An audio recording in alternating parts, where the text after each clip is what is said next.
All right. I think we're live. That was a long time. If anyone in the chat can hear me, just push one. Hmm.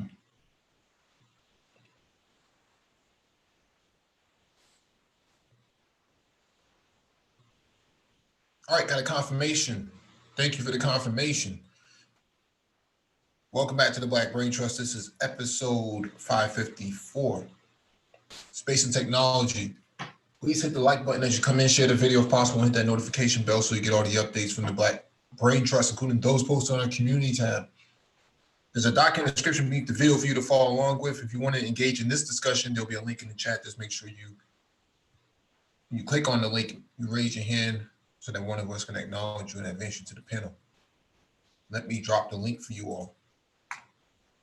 Just as an FYI, make sure you update your Zoom client so that you can have the latest updated version. All right.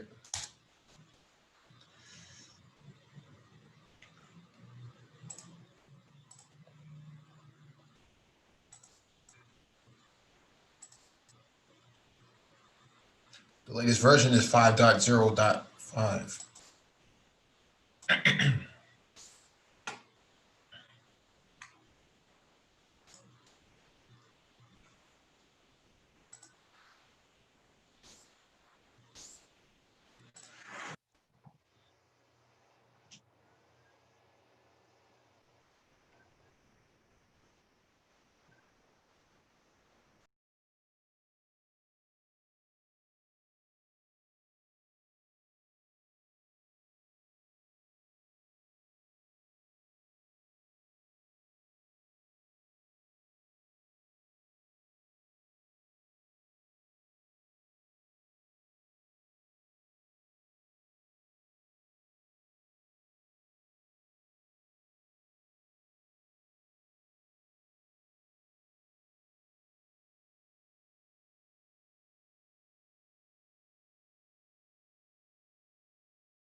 All right, let's get started, man. First item on the docket is from TechCrunch.com. Elon Musk says Starship is now SpaceX's top priority. SpaceX CEO and founder Elon Musk says that after accomplishing its first human launch, the company primary focus going forward will be developing Starship, its next generation spacecraft, according to an internal email seen by CNBC. Musk said that Starship is job one for the company, with the exception of ensuring that everything goes well with the forthcoming return of the Crew Dragon capsule from the International Space Station, which will be carrying NASA astronauts Doug Hurley and Bob Behnken on their homeward bound trip. Starship has been in development at SpaceX production and testing site in Boca Chica, Texas since 2019. It was also originally being developed by a second team in parallel in Florida. SpaceX combined the efforts and focused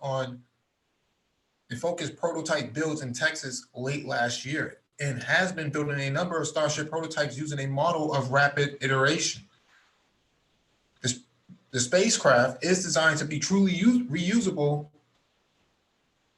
vehicle that can support both crew and cargo configurations that can make trips to both Earth orbit and deep space destinations, including the Moon and Mars, when paired with the forthcoming SpaceX Super Heavy rocket booster. SpaceX eventually wants to replace both Falcon 9 and Falcon Heavy with Starship, which could reduce cost by unifying its production lines and offering full reusability. So I'm not going to read the whole thing, but what they've done with this Starship is that they've turned it into, I mean, I know they say it's a production vehicle, but the similarity to this is that it's more like a cruise ship. Okay, cruise ships are massive in their size, and they can carry up to 2,000, 3,000, 5,000 people at best. Um, and they're so massive. They have long-term use in mind, and I think that's what Elon Musk has in mind, that they're going to take this way beyond Mars. That they have ambitions on going probably to Jupiter and Saturn at some point. Okay, this is not about going to the moon. This is about going somewhere really, really far. Okay, they're talking about going really far. You don't work on something like this unless you have some long-term ambitions. Okay, but SpaceX is a startup, or at least they operated as a startup. For a number of years, and so they're now starting to turn profit. But that's the sort of things that we've been talking about on here for quite some time, that one in every three startups going forward will be a space startup. And because of that, I still think that African Americans, Black Americans, Africans should be looking at space exploration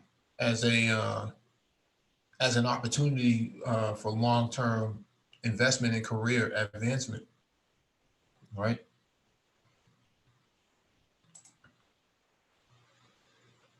Interesting stuff.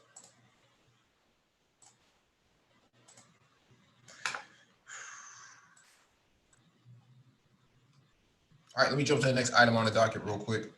We got a lot on the docket, so I'm just going to fly through a lot of these.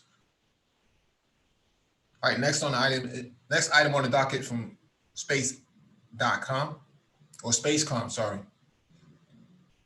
Mysterious deep space flashes repeat every 157 days.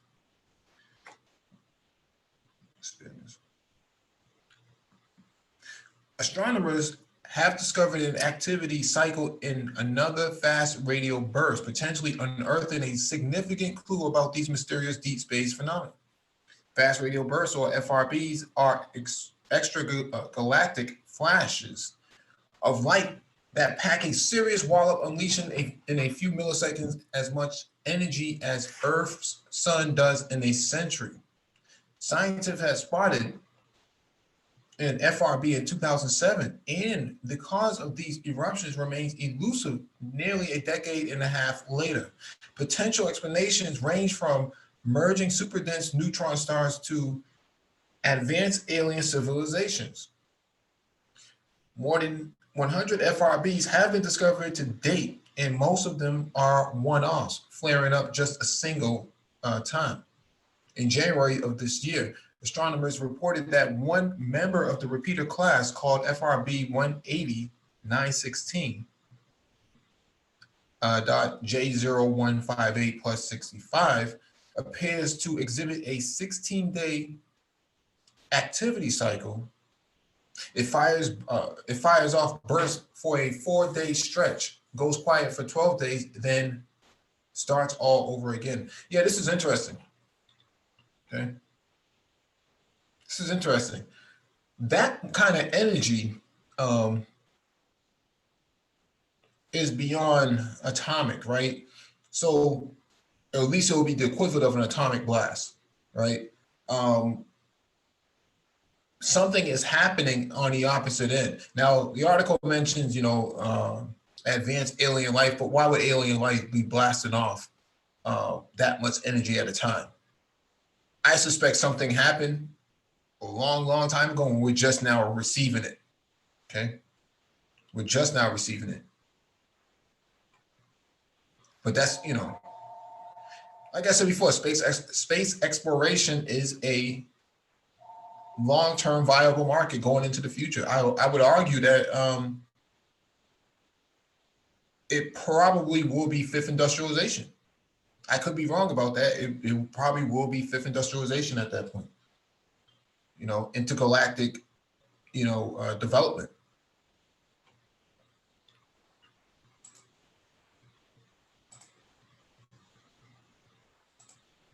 All right, jump to the next item.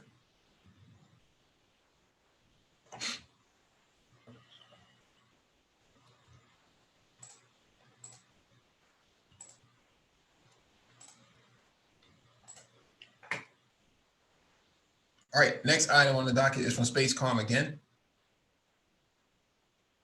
NASA spacecraft swoops down low over asteroid Bennu to eye sampling site. So this is a screenshot, or at least a JPEG or image that they captured over the asteroid.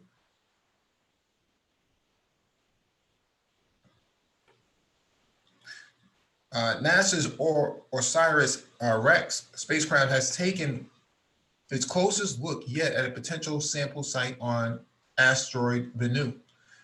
The probe has been orbiting the asteroid since 2018 and has been preparing to collect a chunk of asteroid rock, which it will bring back to Earth in 2023. OSIRIS-REx is set to take the samples from the site named Nightingale on October 20th, 2020. But on May 26th, the spacecraft took a dive toward Osprey, the backup sample collection site for the mission. OSIRIS-REx dropped down to just 820 feet above the site, which is closest the spacecraft has been to Osprey. During the operation, the probe took 347 images from Polycom, one of three cameras on the spacecraft, which were stitched together into a mosaic to show the full site. But in the mosaic's picture, you can see Osprey located in the crater at the bottom of the image, right above the dark spot in the middle of the crater. So I find this to be interesting as well. I would have liked to put an instrument on Bennu. And the reason why I would have wanted to put something on there is because I like to see where it's going. Even though they probably already have a trajectory, what kind of activity is happening while the asteroid is in flight? What's going on with it? Is it disintegrating? Is it picking up speed? Is it slowing down? How violent is it? How violent is it? How volatile is it? Where is it going, for that matter? Can we use it to map out, paths in space, trajectories and where it's going to go? Can we leverage it in the same way that we leverage our smartphones for Waze when we drive? Can we do the same thing with an asteroid? How many asteroids can we do that with? These are the sort of questions that I have just off the top of my head when I'm looking at these sort of things. And so I find these type of things interesting. I think it's a matter of time before asteroid mining becomes the thing to do. Many of these companies that are involved in robotics, Boston Dynamics, so on and so forth, they're going to be looking at these asteroids and going to be saying, we have proven, tested robots that actually work on the ground, that can actually be dropped off on an asteroid in flight and mine the asteroid and grab whatever material it can and extract it out, okay? And do research on it too while it's on there. You don't have to put any humans on it. The idea that you can put a human on an asteroid and it's going to fly, that's Hollywood stuff, okay? That's Hollywood. All right.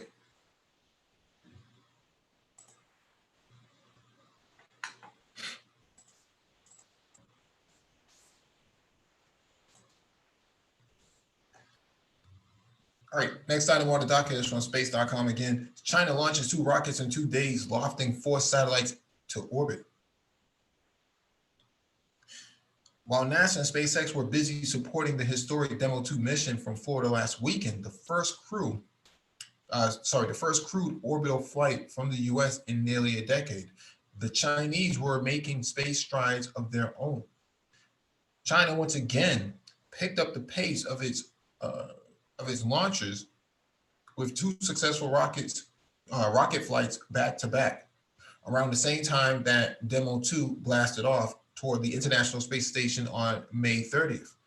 China first launched 2 technology demonstrating satellites at 4:13 a.m. Beijing time on May 30th. This is amazing that they're able to do something like this. I'm just looking at the image and I'm just saying that's amazing. The satellite soared successfully into space aboard a Long March 11 rocket, which launched from Southwest China, according to the Chinese state media outlet CCTV. Pan Kunyan, a chief designer of the Long March 11, said that it was the first time that the Long March 11 was launched from the Xinjiang Satellite Launch Center, proving its adaptability to different launch sites, CCTV said in its report. Barely 36 hours later, China sent another satellite duo aloft from the country's northwestern region. A Long March 2D rocket blasted off from the Jiquan Satellite Launch Center on May 31st at 4:53 p.m. Beijing time. One of the satellites on the Jiquan launch was Gaofen 9. The civilian remote sensing satellite can take photographs with a resolution of nearly 3.3 feet, 1 meter, said state-sponsored media outlet Xinhua. It will be used in land surveys, urban planning, road network design, and crop yield estimates, as well as the disaster relief. Beijing-based Head Aerospace Technology Company Limited created the other satellite called Head 4. The satellite is designed to support the Internet of Things, which allows connected devices to send and receive information from orbit. Head 4's IoT service will be used on ships and aircraft. That's actually pretty ambitious. That means that they're racing ahead. We don't even have anything remotely close to something like this. To my knowledge, we don't have that. They're thinking long term. Okay.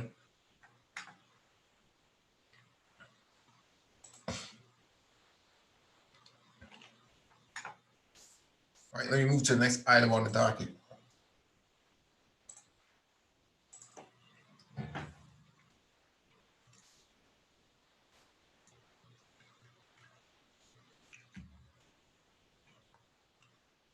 All right, this is from Forbes.com. AI startup combines mouse neurons with silicon chips to make computers smarter and faster.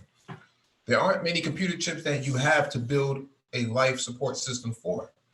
But when you, but when you're combining actual living brain cells with inorganic silicon chips, you can't feed them just electricity. You actually need to supply everything they would normally get in a fully biological body. This is a picture.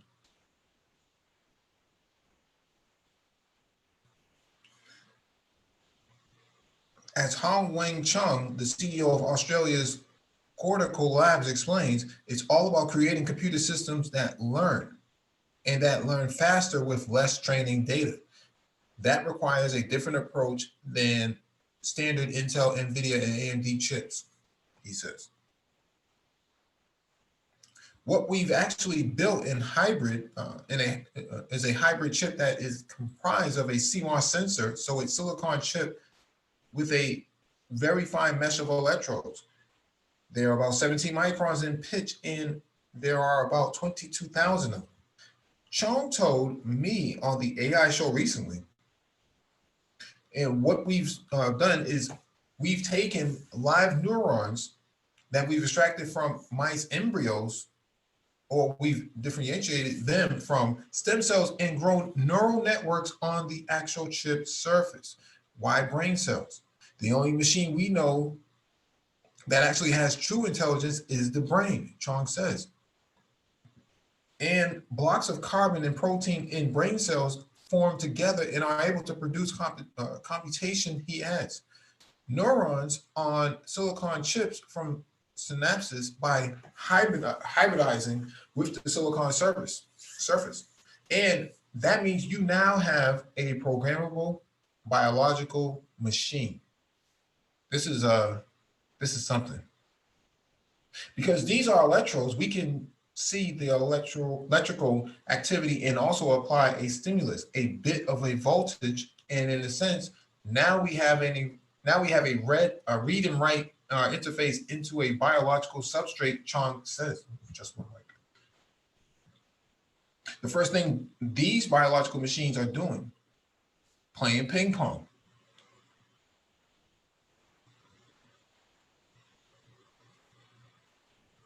Cortical Lab Chief Technology Officer Andy Kitchen says they are in the early stages of teaching their hybrid chips to play ping pong using a stimulus response methodology. In other words, training these brain chip machines is more like teaching a child than programming a computer.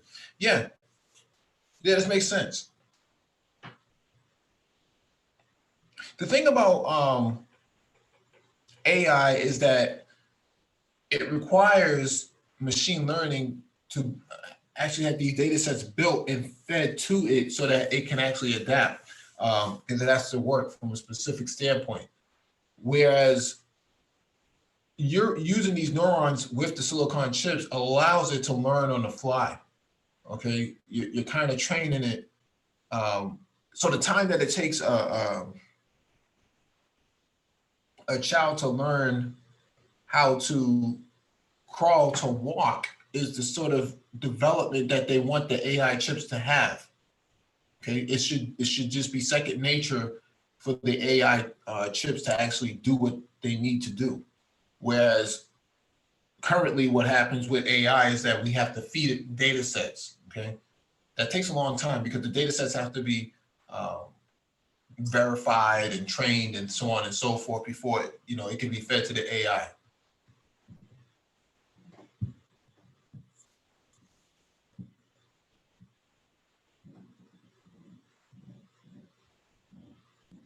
All right. Maybe this is a part of fifth industrialization. Maybe this is when they start putting people on these starships, and then they send, these hybrid humans up to different planets.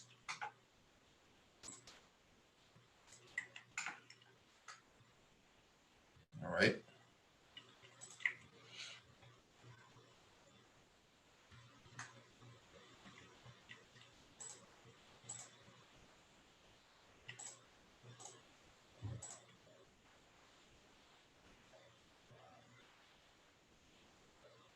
All right, this is from fastcompany.com.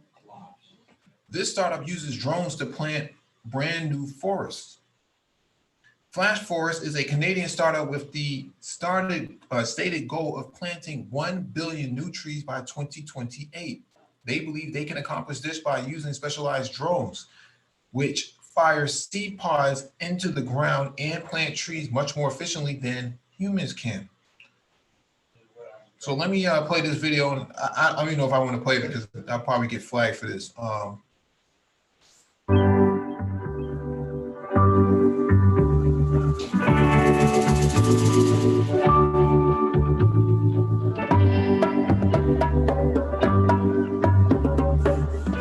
A startup in Canada is planning to plant 40,000 trees this month using drones. The ultimate goal is to reduce the amount of carbon in the atmosphere and drive down global warming.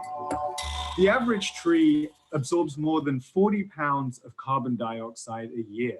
More trees planted means more carbon kept out of the environment. The company, Flash Forest, is using its fleet of drones plus its aerial mapping technology to implement extensive reforestation in Creemore, just north of Toronto. But why do they need to use drones? Well, they work about 10 times quicker than humans. They can plant 10 to 20,000 seed pods a day versus about 1,500. It's also cheaper, working out at about 50 cents per tree.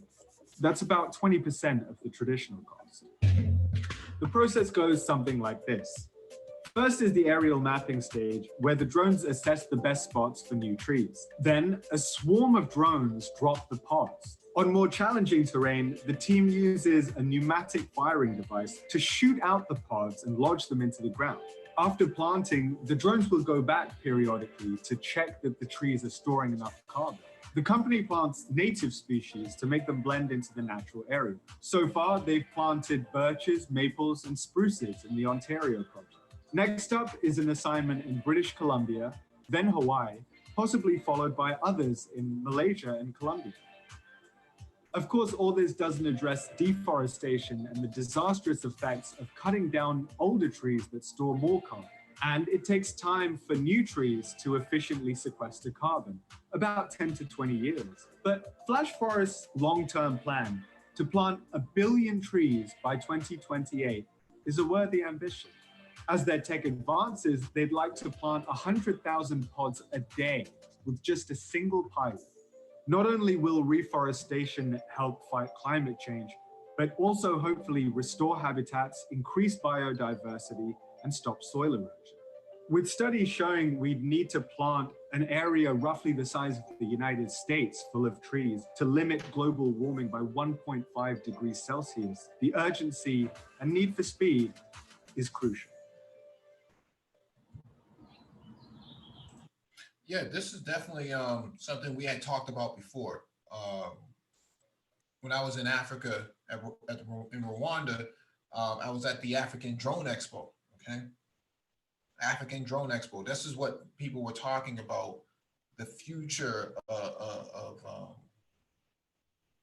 unmanned vehicles. Okay, I saw that same vehicle at the expo, and so we covered another article about a month or so ago talking about UAV licensing from the FAA.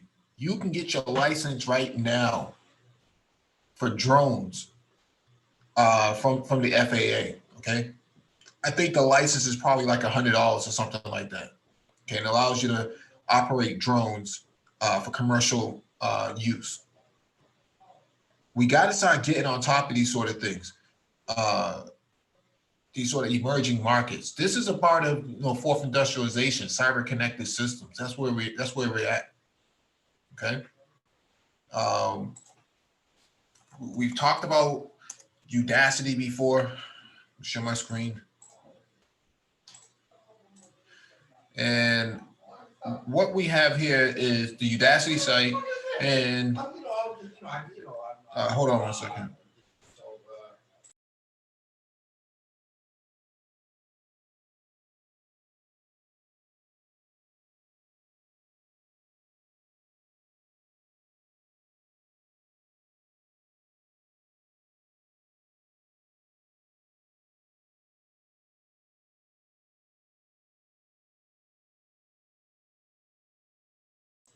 All right, here's this Udacity site with the autonomous systems nano degree. Okay, we've talked about this quite a few times before. Click on this autonomous systems. Okay, you're talking about drones. The field of autonomous vehicles is set to grow by 42% within the next 4 years, with salaries for top engineers averaging between $300,000 and $500,000. Okay, salaries. Advance your career in this rewarding field by study 15 hours a week. Okay. Flying car and autonomous flight engineer. So that's one of the, click on that real quick. Flying car and autonomous flight engineer. Master autonomous flight software engineering skills as you build your career in flying cars and in drone robotics. Okay. The type of stuff that we just saw in that Fast Company video is exactly what we're talking about right here. Okay. Estimated time 4 months, 15 hours a week. Enroll by June 9th. Tomorrow, today's the 8th, tomorrow's the 9th. Prerequisites, mathematics and programming. Prior to enrolling, you should have the following knowledge: substantial experience programming in any language. Okay. Intermediate level programming experience in Python or willingness to learn. So a willingness to learn. Okay. Intermediate level programming language, programming experience in C++ or willingness to learn. Okay. Basic linear algebra, calculus, probability and statistics, basic physics, basic mechanics, including knowledge of kinematics, dynamics, and torque. Students with a limited background in programming, math, or machine learning are encouraged to enroll in the Intro to Self-Driving Cars nano-degree program. So there's other way, I mean, you can get into this, okay? Free access for a month. You're not even gonna come out your pocket for this, all right? The salaries for drone architects and developers is up to it's way past 6 figures. It's $300,000 minimum, okay? You're talking 4 months and 15 hours a week. Where there's a will, there's a way. We got Nagon 11 on the panel. ¿Cómo está, amigos? ¿Cómo está con todos? Espero que todo está tranquilo para todos, eh? All right, man. What's up, man? How you doing? Sure. All right, let me drop this in the chat for you all who are interested in that program. And then we'll move on to the next item on the docket.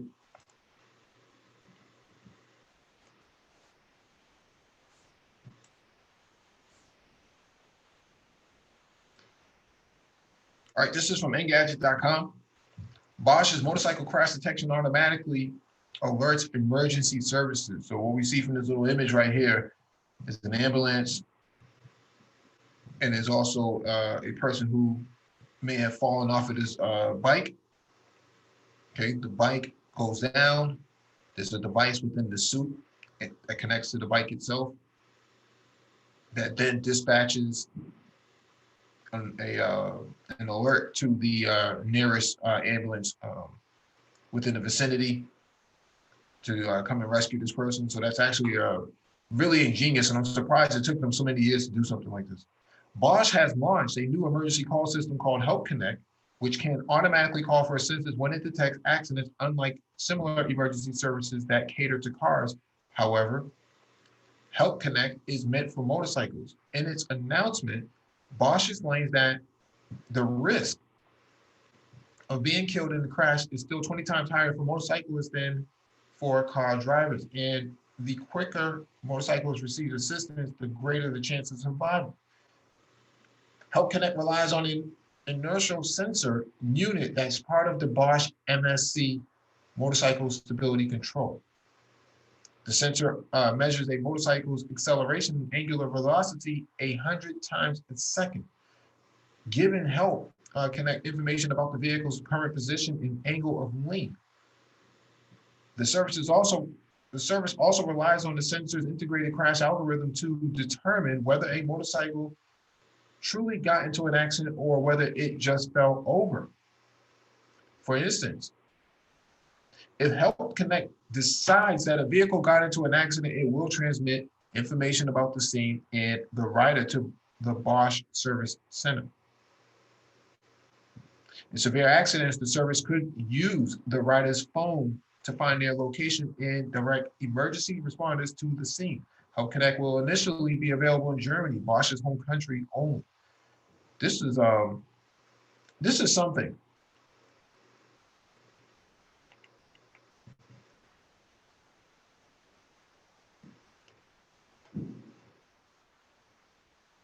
This is something. I'm surprised it took them so long to come up with something like this, but this is definitely something that is long needed. But this is a part of like IoT development, okay?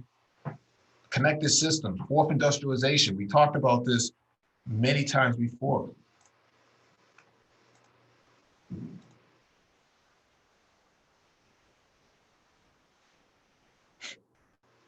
All right.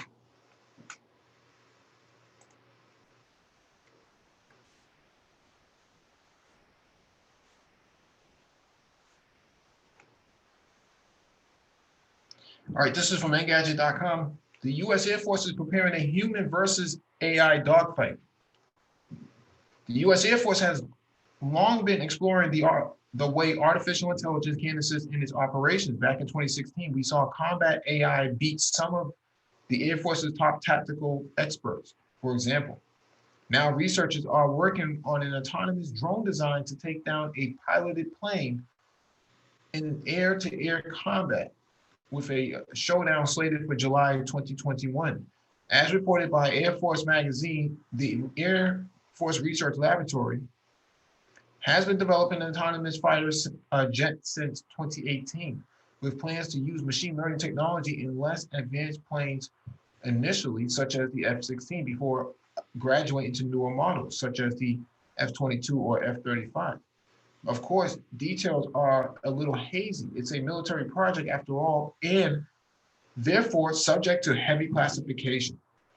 In a video, however, head of the Pentagon's Joint Artificial Center, Lieutenant General Jack Shanahan, said the Air Force Research Laboratory is pushing the boundaries of AI in a military application, adding that the team is quietly confident that the machine will beat the human. I mean, yeah, that goes without saying.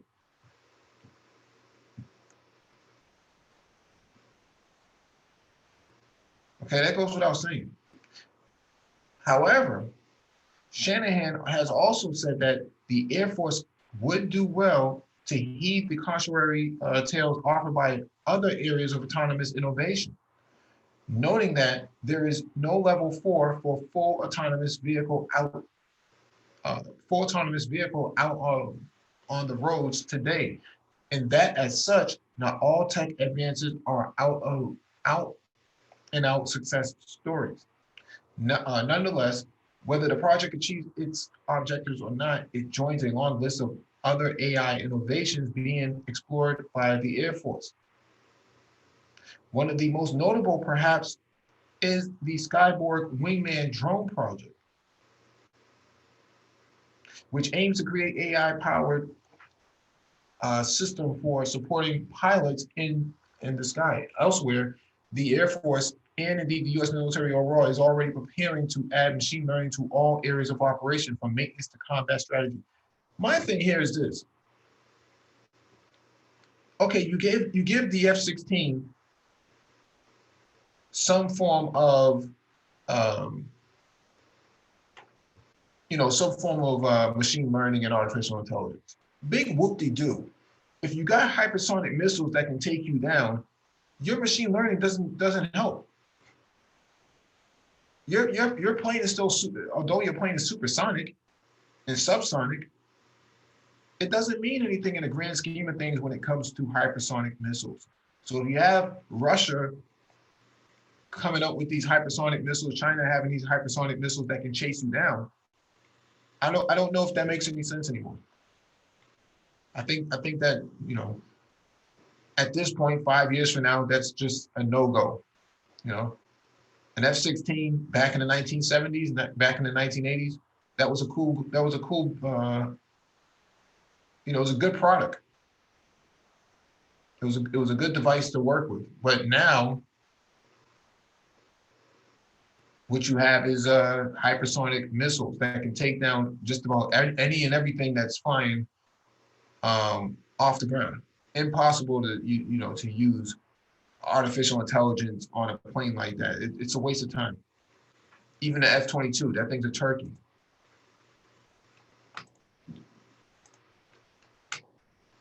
All right.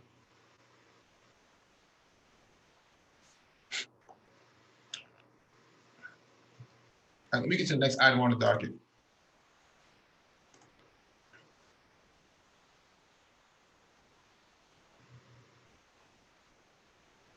All right, this is from Forbes. AI transforming the construction industry. Construction is one of the oldest professions, as people have been building shelters and structures for millennia. However, the industry has evolved quite a bit in the way they design, plan, and build structures. For decades, technology has been used in the construction industry to make jobs more efficient and construction projects and structures safer. In recent years, construction companies have increasingly started using AI in a range of ways to make construction more efficient and innovative, from optimizing work schedules to improving workplace safety to keeping a secure watch on construction facilities. AI in the construction industry is already proving its value. Construction managers have been finding value with AI and cognitive technologies to help automate many of the mundane but essential tasks of running their operations. They are finding AI helpful with scheduling related tasks in order to prevent delays, conflicts, and other issues. This is both on the staff level of scheduling and on the project and material side. For small scale projects, humans might be able to manage complicated construction schedules and processes manually. However, large-scale multi-year projects require the coordination of many complicated tasks and moving parts, such as designs and blueprints, permits, and unexpected delays and changes that quickly get out of control for humans to manage without the assistance of technology. Machine learning excels at finding patterns and outliers in data, using pattern recognition and historic data, along with connections to scheduling systems and other associated information. AI has proven to help better manage schedules. Using machine learning, organizations are able to spot and catch potential issues faster than humans. When it comes to scheduling, the use of advanced AI can help to prevent costly delays on sites or amongst suppliers, vendors, and others involved in the process. Many construction sites are also using AI to run through what if scenarios and contingency planning. The same pattern detection software that works so well with scheduling can be deployed to look for common trends in the project. The AI is able to extrapolate from there what might happen if a permit is delayed or an incident happens and runs through multiple scenarios very quickly. This forecasting exercise can help ensure plans are in place to deal with unexpected situations. Construction sites are also turning to autonomous vehicles to help with various parts of construction life cycle. The use of autonomous devices, drones, and robotic construction workers has been on the rise. Drones are being used for surveying and taking overhead images of construction sites and allowing for a more comprehensive view of the site through various stages of the construction project. Robots are being used to help with the various tasks such as bricklaying, pouring concrete, or installing drywall. These robots and autonomous tools are helping augment the human workforce on sites to help with labor costs and keep the project on time. I'm not going to read this whole thing, but this is actually what have we been predicting for quite some time, that it's inevitable that some of these jobs are going to be replaced, especially during COVID. This stuff has ramped up a whole lot, okay? You know, all these guys who like to pick up 2x4s and, you know, swing hammers and stuff like that, that's cool and all, but, you know, they got robots to do that now, okay? They got robots to do that now.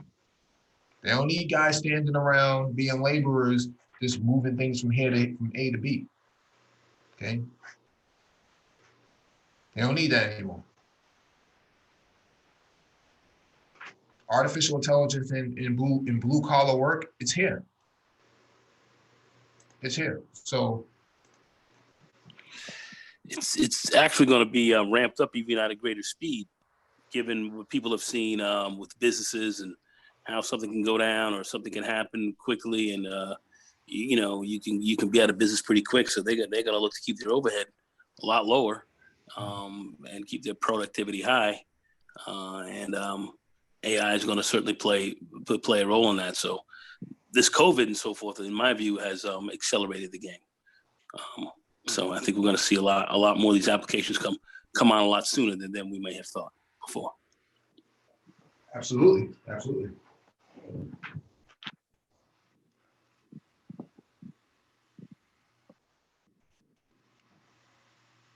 All right, let me get to the next item on the docket.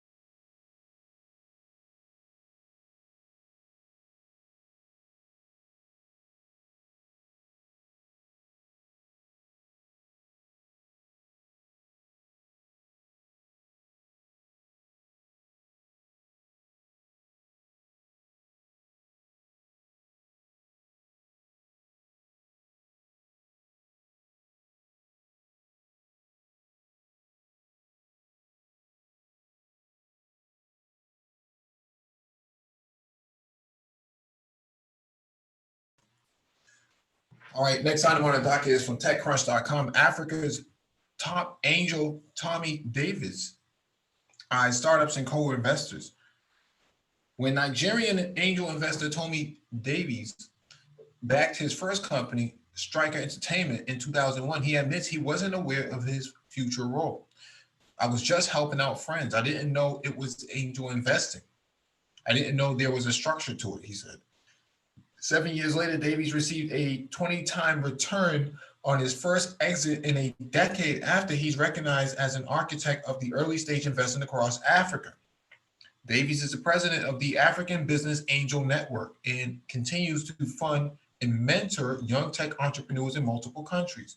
On a call with TechCrunch, he shared advice for startups on fundraising, surviving COVID-19, and suggestions for global investors on entering Africa. Entering Africa. VC in Africa. Davies' ascendance in fundraising runs parallel to the boom in startup formation and VC on the continent over the last decade. When he began in 2001, there wasn't much measurable venture or digital entrepreneurial activity in sub-Saharan Africa, outside of South Africa. In fact, there was limited data on VC investing on the continent until around 5 years ago. An early Crunchbase assisted study estimated VC to African startups annually grew from $40 million in 2012 to $500 million by 2015. A recent assessment by investment firm Partech tallied $2 billion going to the continent's digital entrepreneurs in 2019 across top markets: Nigeria, South Africa, and Kenya. I thought you needed to talk to a king and kiss his ring in order to get work done over there. I thought that was the case. I heard. So I've heard. There are now thousands of VC-backed startup entrepreneurs in Africa descending on every conceivable use case, from fintech to on-demand electric motorcycle mobility. Increasingly, Davies' home country of Nigeria has become the continent's unofficial capital for venture investment in startup formation, given its market thesis of having Africa's largest economy and population of 200 million people. Even with the boom in VC to the continent startups, which has drawn investors such as Goldman Sachs and Steve Case. For years, panels at Africa Tech conferences have echoed the need for more early stage funding options. Davies has worked to meet that.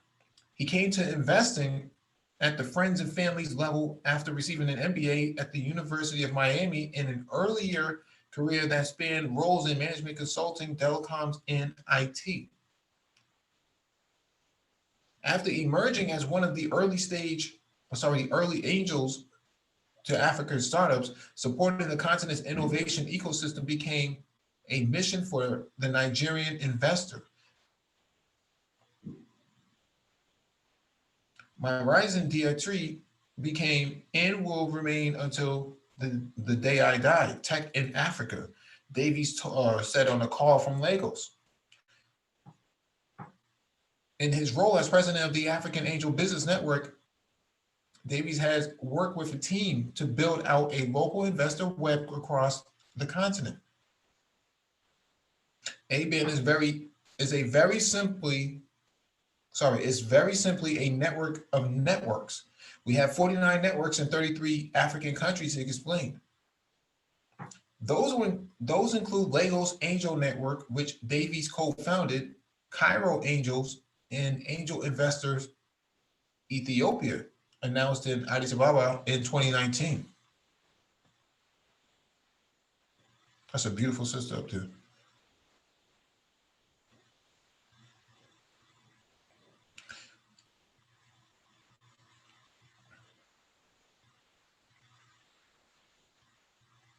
I'm not going to read this whole thing, but the thing here is that there are no African kings that you have to talk to get things done. according to this article. You want to be an angel investor, you need an angel investor. There's a viable network of networks available. Okay. I think the whole thing more so, when Mike, the article you're reading, which it really talks about, just being there, kind of being maybe on the ground and seeing what's going on out there. I think a lot of people who are saying, or some of the people that are saying these things, I don't know if they've ever been to the continent themselves at all, if they ever dealt with any business. So if they're not in a business or haven't dealt on the continent at that level and haven't been there, I wouldn't find them, really, really credible.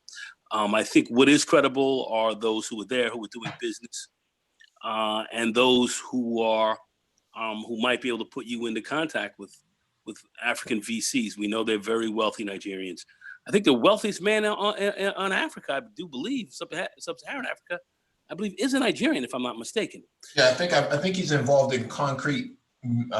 Concrete and food, and I do believe he's massive in food distributorships and so forth. So he's involved in a lot of things. So there are people out there who have billions of dollars who can certainly who are investing in and who might be involved with venture capital as well. And that might be an idea that that Black people from the United States might want to look into as well. So I think the opportunities are great there, but I would say those who are credible are those who are on the continent, those who are currently doing business, those who are familiar with the ground game there, if you will, because they're there. I believe those who are not there and are saying things, and I've heard this from a lot of different channels, a lot of different places, all over the place. A lot of people, they speak as if they kind of know what's going on, and they have absolutely no real idea, or are not there on the ground to really speak in any way that's even cogent. So let's stick with. I would say let's stick with those who are on the ground, who can give you good insight, who are there and doing business, and these kind of articles and so forth that are showing where there may be some other opportunities that one could really look into and take it from there. Because I think the opportunities in Africa, and I don't think I know, the opportunities there are many, and they could be very profitable. So that's something that we should be definitely looking at for those who want to go there and get involved. For those who don't, obviously they'll be here. But for those who certainly have that interest there, I believe we need to go there and see exactly what's going on the ground. You were there you were there earlier this year. You were taking a look at things. I definitely am going to go out there. So we'll get a better idea that way, for sure. Yeah, Engineering Cannabis in the chat says, no, you need Chief King's Prince to approve your idea, then bring 5 goats, 2 chickens, and lots of money. So he's heard similar sort of, misinformation that's been spread through this, through the social space that you need to you need a king, somebody somebody you have to kiss their ring when you go see him in order to get your business off the ground. It's hilarious to hear these sort of commentaries, but I'm looking at this chart and I'm like, this is really butter laid for 2019. 2020 is not over, obviously because of COVID. Things have slowed down drastically. You got Kenya, Rwanda, Uganda, Tanzania, South Africa, Nigeria, and Ghana. It's something to behold for yourself. You have to actually be out there on the ground and really talk to people who are actually running these startups. I've met more Black startups in one day than I have in the United States in my whole time being in the United States. Never seen that before. Well, I'll definitely be rolling out there with you, so I want to definitely get a really good idea what's going on. We got to be there. Like I said, I was on the continent once. I was in Angola but I wasn't there specifically on business.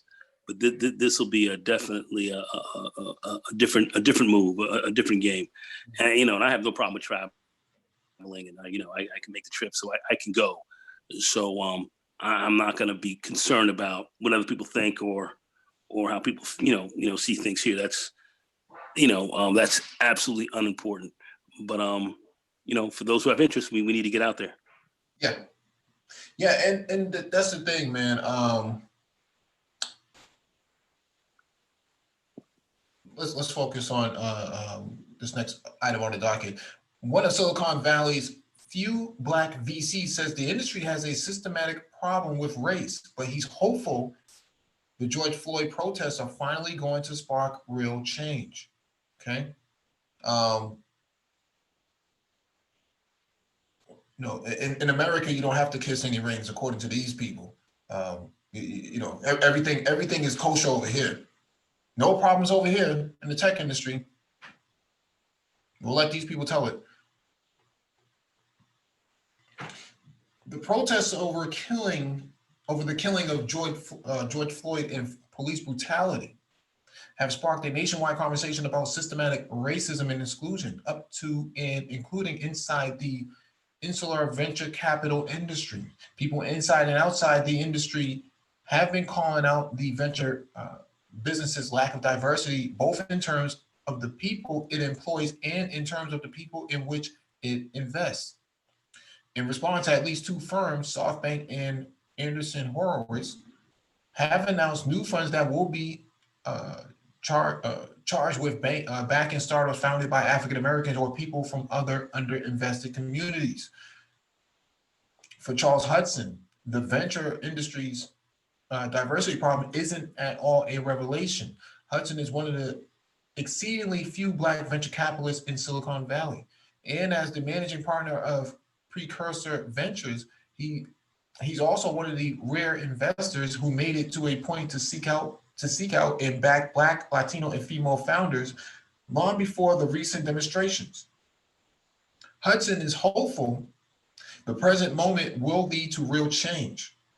But getting to that is not going to be easy, and is going to require the industry to take a hard look at itself and its traditional way of doing business.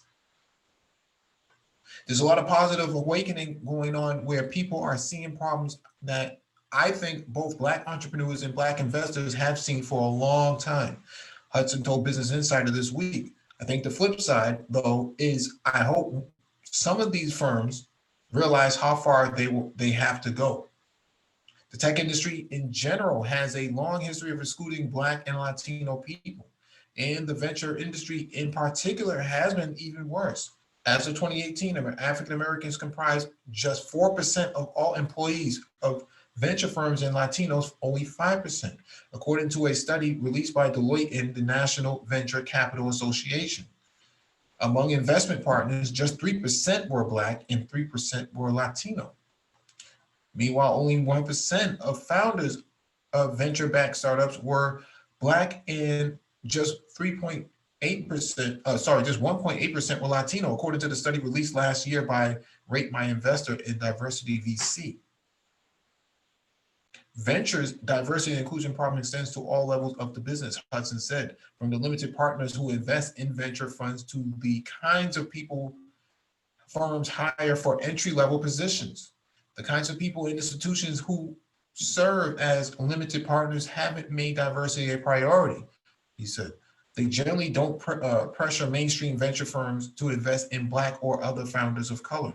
Instead, the venture industry as a whole seems to have outsourced the problem of investing in people of color to the very few Black or Latino led firms like Precursor, he said.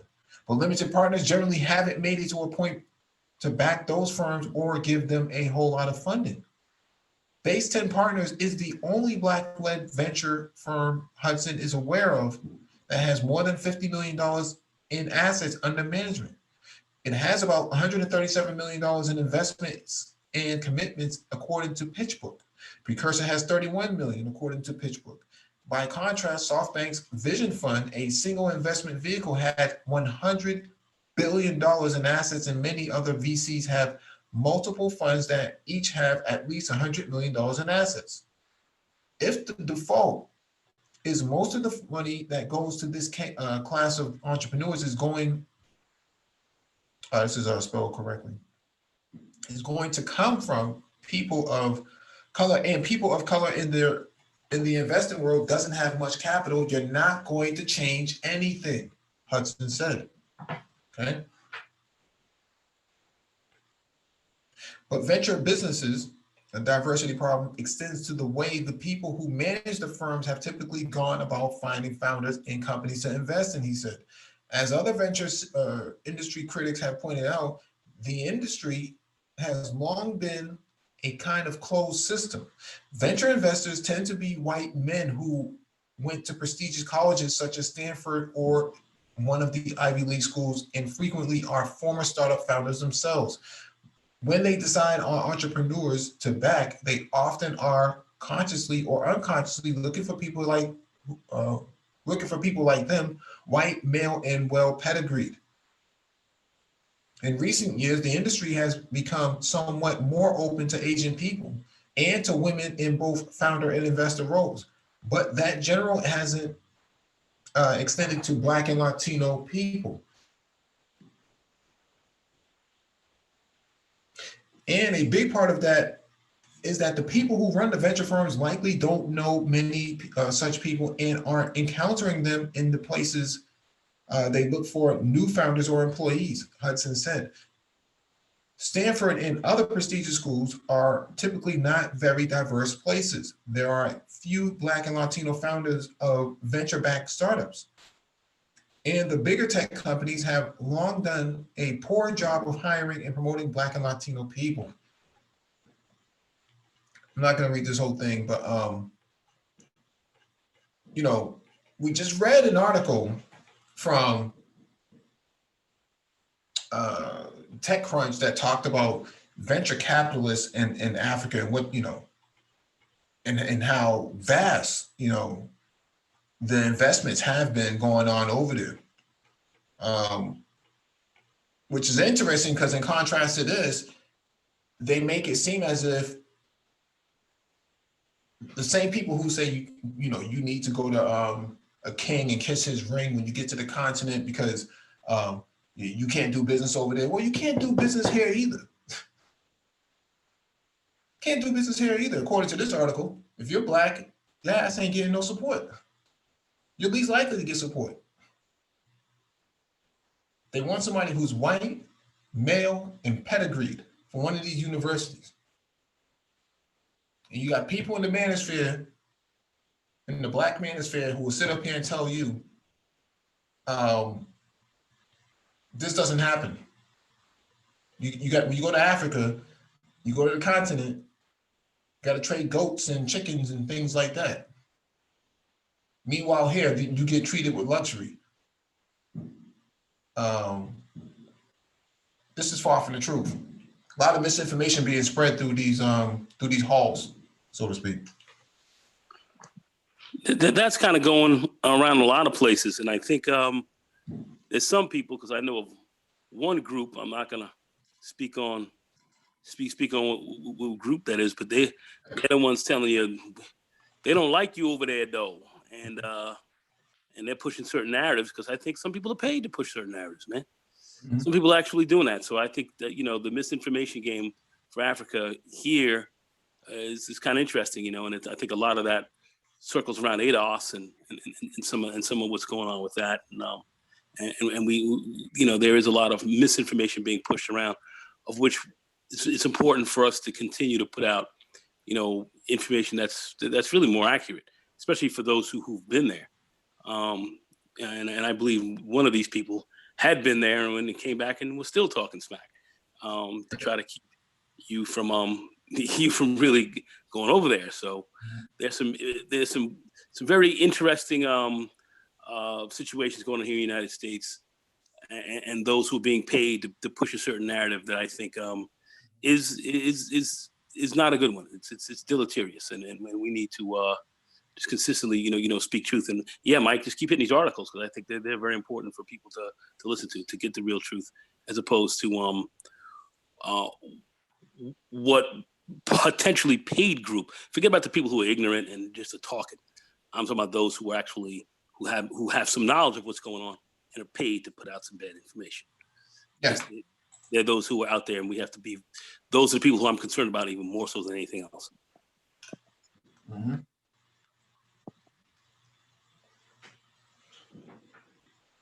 All right, move on to the next article.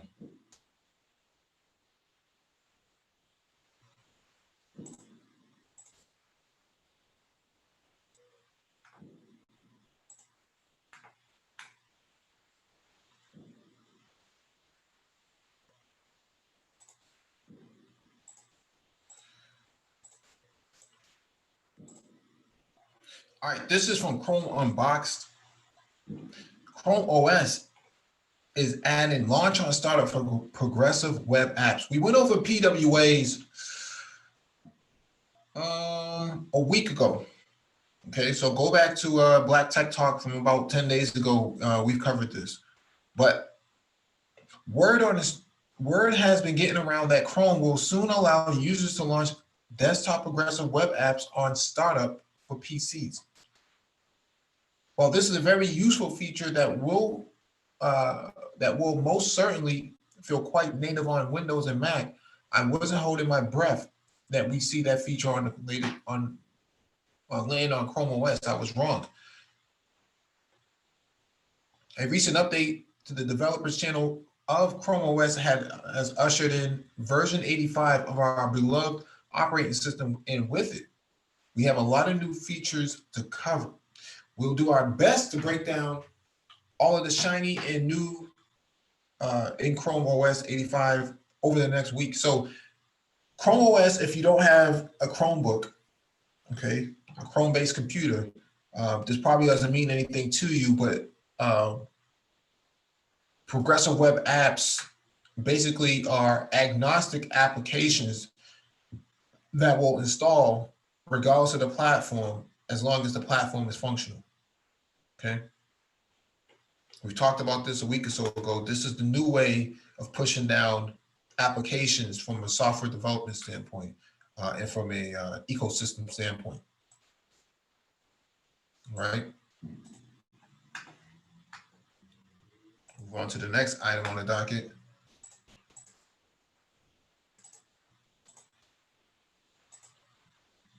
And this is from TechCrunch.com. Alexis Ohanian steps down from Reddit board, asks for his seat to go to a Black board member. This is the husband of Serena Williams. Alexis Ohanian, the founder and former CEO of Reddit, stepped down from his position on the company's board Friday as the U.S. Royals with nationwide protests against police brutality with Minneapolis police killed George Floyd, an unarmed Black man. Ohanian is calling on the company he founded to fill his position with a Black board member, a high-profile step for a company with its own rocky track record around issues of race. I believe resignation can actually be. There's all these damn fireworks outside. I believe resignation can actually be an act of leadership from people in power right now, Ohanian said in his announcement. To everyone fighting to fix our broken nation, do not stop. With the decision, Ohanian has also announced that future gains of his company's stock will be invested in the Black community, chiefly to curb racial hate. The amount could total to around $50 million, according to the reliable sources. His first move will be to give $1 million to Know Your Rights Camp, an organization founded by Colin Kaepernick that focuses on self-empowerment and safety for Black and brown communities. Many leaders within the tech are calling for the industry to have its own reckoning with entrenched racism, and effort Ohanian's move may amplify. Tech companies have long been criticized for their broad lack of Black leadership at the highest levels, a failing that likely factors into the myriad policy failures around race, like the fact that Facebook only banned white nationalism 1 year ago. you know, what I find interesting about this, and if I remember correctly, this guy is married to Serena Williams. Um, the thing is,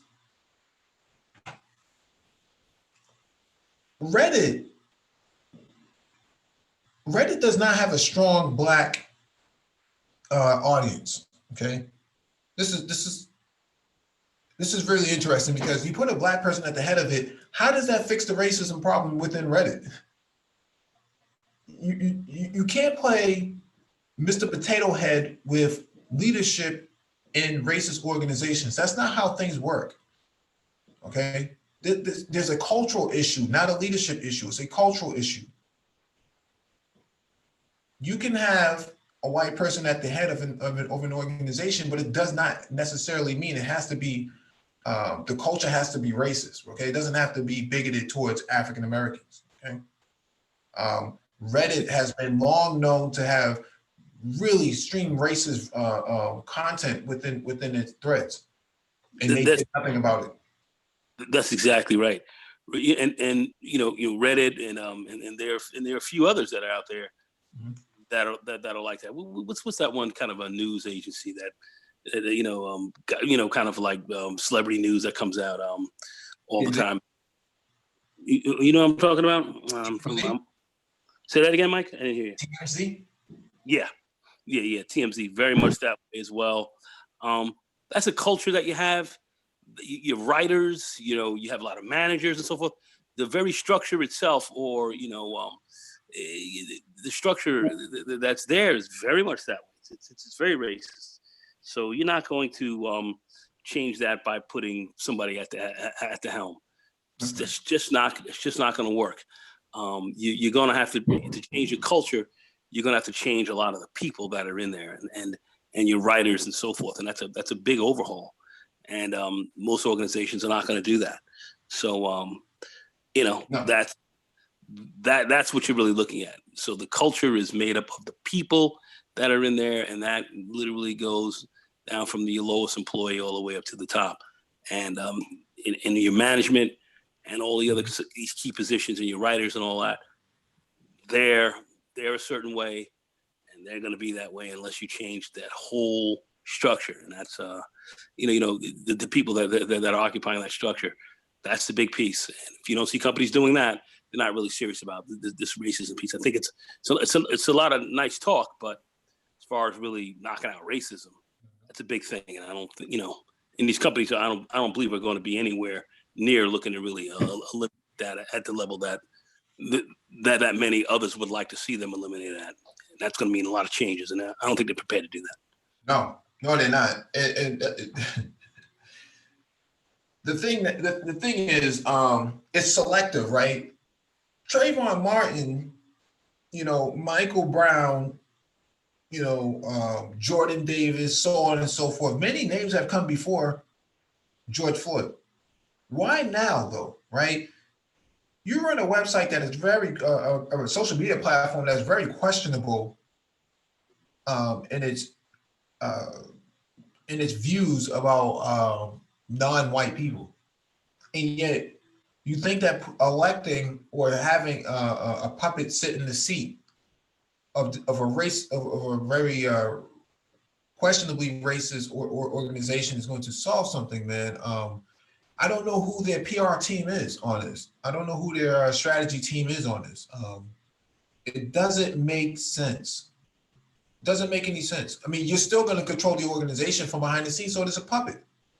And so my perspective about tech and racism is that the way you fix this problem is that you have to punish white people in the same way you punish sex offenders, okay? You have to treat them the same exact way. You got to change their license plates and put bumper stickers on them and force them to register as offenders, man. So that way, when they do a criminal background check on these people, man, as the biggest in hate crime offenders that they are, that stuff comes right up. But see, they're not willing to go that far because they're willing to, point their finger, wag their finger in the face of other white people or these liberals, and pretend like, yeah, and this is what we stand for here. That's bullshit. That's bullshit. You can't sit up here and think you're going to change one or two people and then think that that's going to change the culture, man. Culture is contingent upon the people, collectively speaking. They have to agree upon this by consensus that they're not going to partake in this. But when left to their own devices, they're going to engage in it. We've seen this many times over.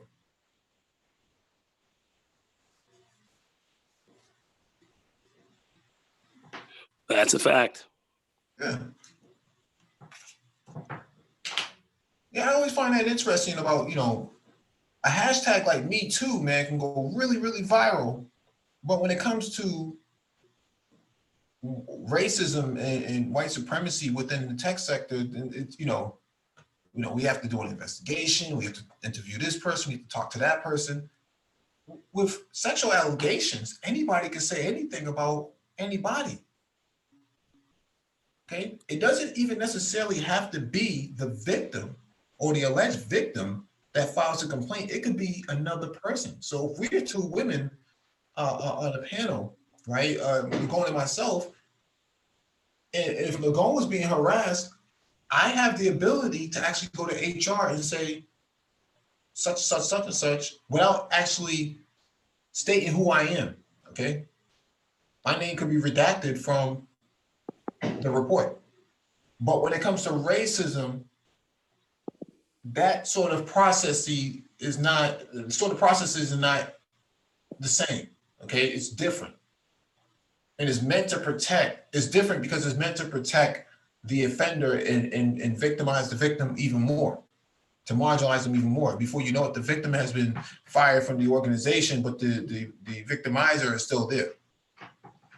Well, yeah, we have to look at racism for what it is. It is a racism really here, especially from the white perspective and the corporate game and everywhere else.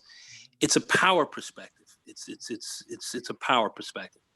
If you're in a job and people are in that organization who have certain ability to move up higher and dollars and pay and everything else like that goes with it, they have the power, and if they start moving you up over, in certain areas, you're not gonna, you're gonna start to accrue some of that as well. So it's within their interest to keep, from how they perceive it, to keep you out. And they don't really want you in there. They don't want you in there. They don't want you in there in a high position. They don't want you making a lot of money. That's really what you're looking at. And I've seen that. I've seen it from the tech side, but I have to say that I was having a conversation with we were here on the Brain Trust having a conversation with a tech person who said, no, if you're black, you're not going to get a certain position, and you are. If you're highly skilled, you're definitely going to get a shot, because there is a need for technical people. But is there racism in the tech sector? Yeah, it's huge, and that's why you also have a lot of blacks who are not in it, because a lot of black people are not encouraged to get into the tech sector. And when you go to Silicon Valley, it's supposed to be liberal and cool and all these people there, but Silicon Valley doesn't want to see a lot of you come down there. They don't want you competing down there for some of these other high end positions and moving up in the game. They don't want to see you. And tech societies, cultures don't necessarily move and develop more on politics or whatever. It's technology that drives things. And when you're at the tech forefront and you are driving technology, you are helping to drive and further develop your society and your culture. And that can happen at rapid paces. A lot of them want you out of there. I mean, a lot of them don't want you in there. I'm just keeping it real. That's why we push tech here very heavily, because we know if you start getting in there and start getting very effective, a lot of them are not going to be able to keep you out, and you can really start to change the dynamics in a big way.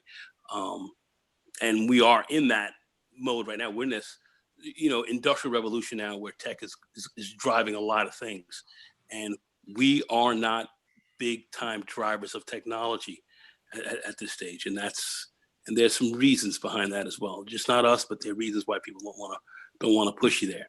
So I just want us to be mindful of that. all the stuff Mike's talking about right here is dead, it's dead on the money. I mean, this is dead on the money. That's why we stress that here very heavily. I just wanted to say that because there's a reason for why we're here. Yeah. Yeah, like I said before, I mean, the only real way to really solve this is to force these racist people or people who engage in racism to register as offenders. Yeah. Yeah, that's the way you do it. And it should be an Amber Alert that goes out, to everyone's cell phone in certain areas that, hey, you got a racist person in your neighborhood, man. Yeah. You got a racist person in your neighborhood. Go to Vision. He got his hand raised. Mike, I'm having some computer problems here. How you doing, gentlemen? What's going on, man? You can raise Hey, Vision, what's going on, bro? Yeah, you can raise your volume. Oh, my volume? Give me a moment then. Yeah, sometimes I put it up and down. Let's see if this helps.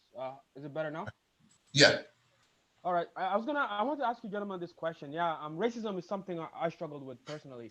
Like, if you're in an environment, sometimes these male dudes, I always find it fascinating how they could be from different parts of the world, but when they see a black dude, they just seem to just naturally just converge to just give that dude a hard time, almost on a subconscious level. So my question for you is, like, you go through a situation, and it could be a million of situations of them just testing you and getting at you. Now, when you go home, or you go to your family, or you leave the workspace or the classroom, what are good techniques to decompress, especially if you don't got nobody to talk to about it? You know what I mean? You need to find a support group. If you go on Meetup, and I'm a big advocate of Meetup.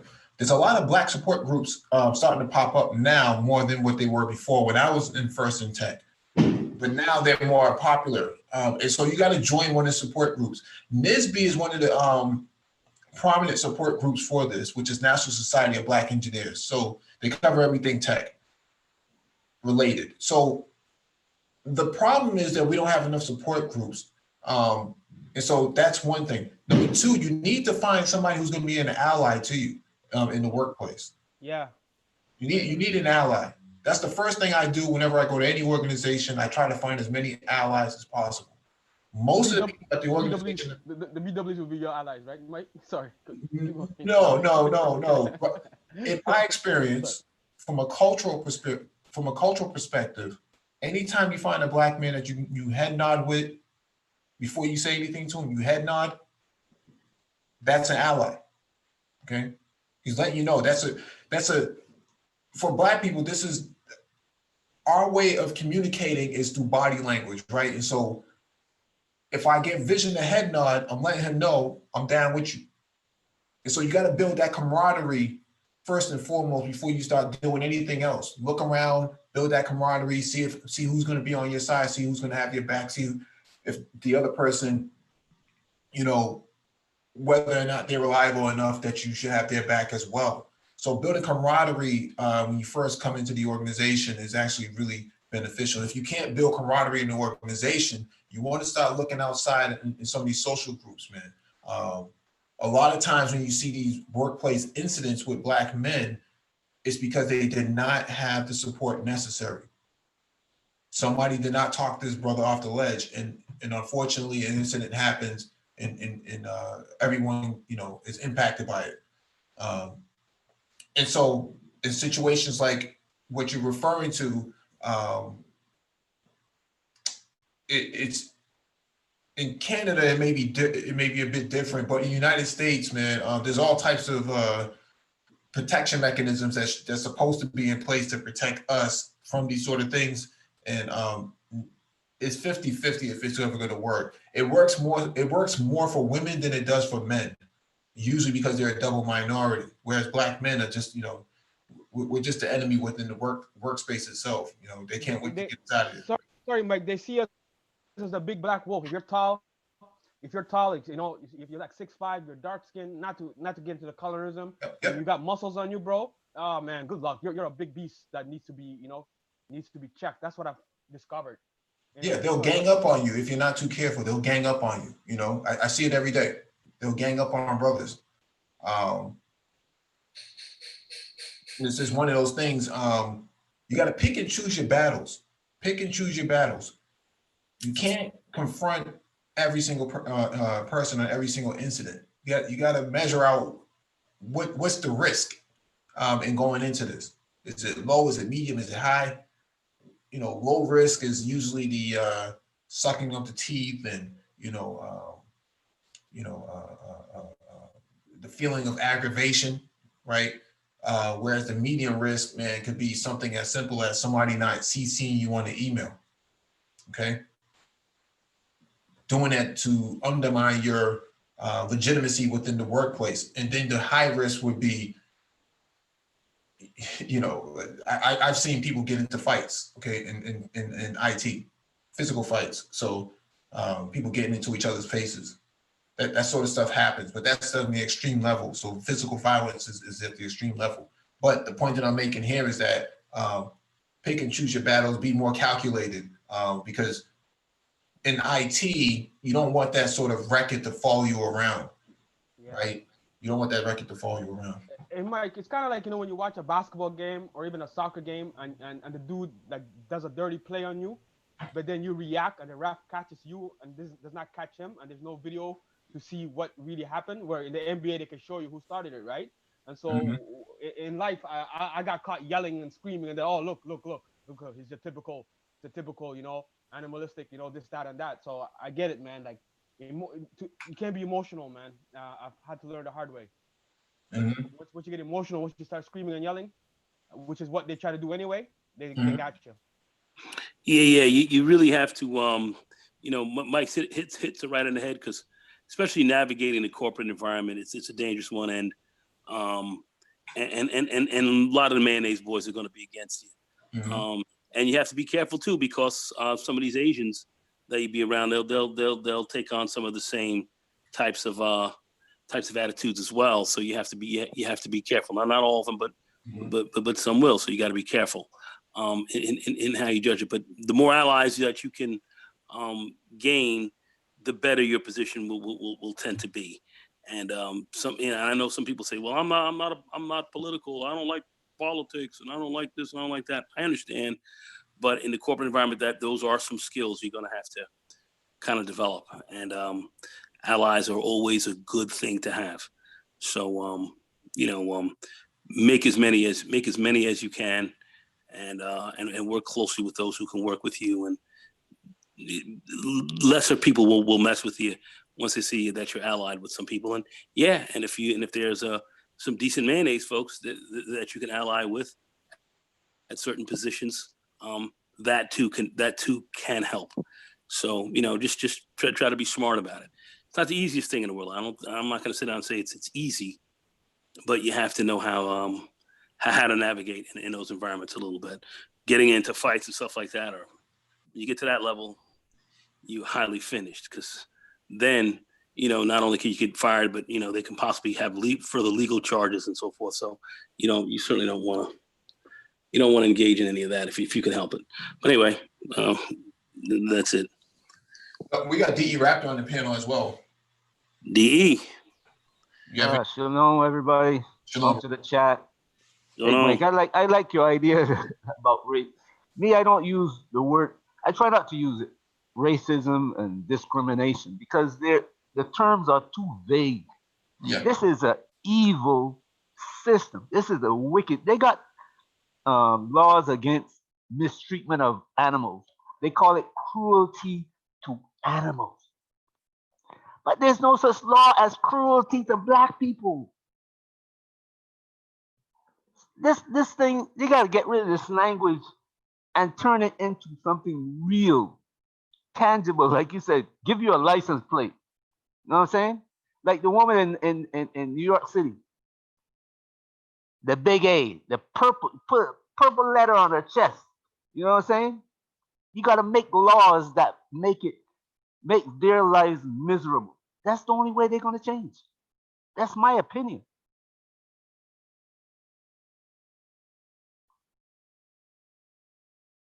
Hello? No, I'm just listening. I don't know. Mike should be still here. I think Mike is muted. Mike is muted. Okay. But yeah, we got a big problem in this country that people like to tiptoe around things. They were hiding the back. They were getting a meeting, and you know they have a team meeting, and everybody is in there. And if you say something, everybody's going to be whispering to each other. All the Caucasians are going to be whispering to each other. See? But then when you go back to do your job, then the attack's going to start. Nobody's going to come and say, well, you know what? You got a good idea, but here's what you know, so and so, so. They're going to take your good idea and tear it down. So when it get to the boss, it doesn't have any meaning whatsoever. It's funny. My fraternity brothers. We get together from time to time. And I was talking to one of my other brothers, Keith. He actually was he worked at MTV for a while. Then he worked for Spike TV, and then he was over at CNN for a while. And now he's working for a black-owned documentary company, and he's he's doing pretty well over there. And we were talking just recently, and he and one of my other brothers, we were over his house, and we were kind of having a conversation about a lot of things. But the work environment came up, and these guys, they were, nicely and well ensconced in the corporate game, and like in all these companies, they were vice presidents and so forth. But they were like the only few blacks in there, the one or two of the three. And with both of these brothers, they all had the same complaint. They had fatigue. And they were like, oh, so tired of working around the mayonnaise. They were tired of them because of all the battles they had to deal with and negotiating, the grounds and dealing with, highly ridiculous mayonnaise, many of them inferior, but in a rather superior position. And you got to deal with that and knowing that. And then some of them trying to undermine you, and you have to, learn how to get around that. Even if you do pretty well, like, how would I say, monetarily and so forth, there's a level of battle fatigue you're going to go through. And some of these guys are just tired. And these guys are tired with lines in their faces. They're tired. And it is tiring to have to deal with this. It is tiring. You have to hire positions which all have their own stresses just unto the job themselves. But then you have to deal with with the critical aspect of dealing with the mayonnaise. And that's a tiring issue. It's, so the reality of what I'm saying is you're going to have to learn how to really deal in that, choose your fights and all that stuff like that, like Mike said. But at the end of the day, it will be you in the end who's going to tire. You will get tired. That's why I do believe after a period of time that, many of us need to really, concentrate on really starting our own businesses, because dealing with these people, even if they say they're your friends, they're tough to deal with over a long period of time. I was definitely in the corporate environment. I was one of the top producers, and I had people getting upset. Even one of my managers was mad at me because I was successful. Mm-hmm. I was successful. One of the top producers was mad at me. Well, Carl, you got this and need people like this and this and this. I was like, listen, I don't really care. The only thing I'm trying to do is get paid, make money. I said, well, the only thing you want to do is line your pockets, but that's not what this is all about. Blah, blah, blah. Like, it isn't? And tell me what else is this about up in here? But loving y'all. So it came down to a point to where I was the arrogant Negro who was supposed to be making money, but not kissing their behinds and kissing their rings to a certain way. I wasn't really fit for a lot of that. I was a top producer, but yet I'm taking heat. Made no sense. Happened more than once. Made no sense. Can I add something? But that's what you're dealing with when you're dealing with the mayonnaise. Anyway, go ahead. I just want to add this. Up here in Canada, I live in Ontario. So Ontario and Quebec are the most populated provinces. So where the other provinces are more like rural, lots of land, lots of separation. So basically, like only in the major cities, you're gonna have a high population of black people, but you're gonna have a high population of everybody else. Like Toronto's pretty much a mini New York. That's what it is. So what I'm trying to say is there's areas like in Newfoundland, New Brunswick. These are like other provinces where it's just male people and Native Indians who are put in reserves, right? But it's majority male, and their only introduction into there's not a black person in sight where they're at, and if there's one or two, and they're usually cooperative, to be nice about it. Um, so the only so the image of a black man for them is usually through BET or MTV or Much Music. Now imagine that. So now when these people, they're nice people, but they already have an image that's been imprinted of which it was not of their own control. Now they come and they meet up with someone, a black person, and they already have a conscious bias, an implicit bias of what you are, and so they'll automatically side on the if you're in trouble with a manager who's a male and this coworker is a male, he will automatically side with a manager. But then once he gets to know you as a person, like, oh man, you're not so bad, and then they start getting frustrated because when they get to know you as a person, they start to see, oh, you're not a typical, Pookie or Ray Ray. You're just an average dude who's just doing his best. So the image really, I don't know how it works for you guys in the States, but the negative image of the black male here has done a lot of damage because it's never considered. There's areas where there's no black people, and the only way they will ever see you is through media. And so the other story I wanted to say was I was working at the movie theater, while going to school, and they were saying you have to get the certs, you have to get your A plus, Net plus, right? And I was working with a male dude, and his father worked at a Royal Bank, which is like a big top five bank up here in Canada, and his father was in the IT department, and then his father's best friend was like the business department. And his father said, just go to Mohawk College, just get a 2-year, which is like a technical college, community college, get a 2-year program, and we'll get you in. And then I said, yeah, that's what he said to you. You don't need any certs. You know what he said to me? What are certs? So it's just like it's all about networking, like you guys said. And I see the Indian dudes, like East Indians, they'll work together and boom, they'll get their people in. Sorry. Did I digress? No, no, no, no, no, no, no. Because you actually bring up a good point about Indians from the subcontinent. Yeah. The thing about Indians from the subcontinent is that they have probably 100 different dialects and dozens of languages that they speak, and so language becomes a barrier in a way to build cohesion. Uh, to build cohesion. I'm hearing a lot of fireworks in the background. For those groups of people, for us, what bonds us in the workplace is trauma, past trauma and current trauma, and even future trauma that we're expecting to run into. And so that camaraderie that we try to build is based on from a place of negativity, whereas for them, they are building their bond off of legacy of culture. And so we don't really have that. And so I'm saying this to say that in tech, it's a very unique sort of industry because the aggressions are very proprietary. It could be something as small as not sending you an email or CCing you on a meeting. It can be something as ridiculous as swapping out your mouse and your keyboard and forcing you to, type in the wrong password so it locks you out so that you're at a disadvantage.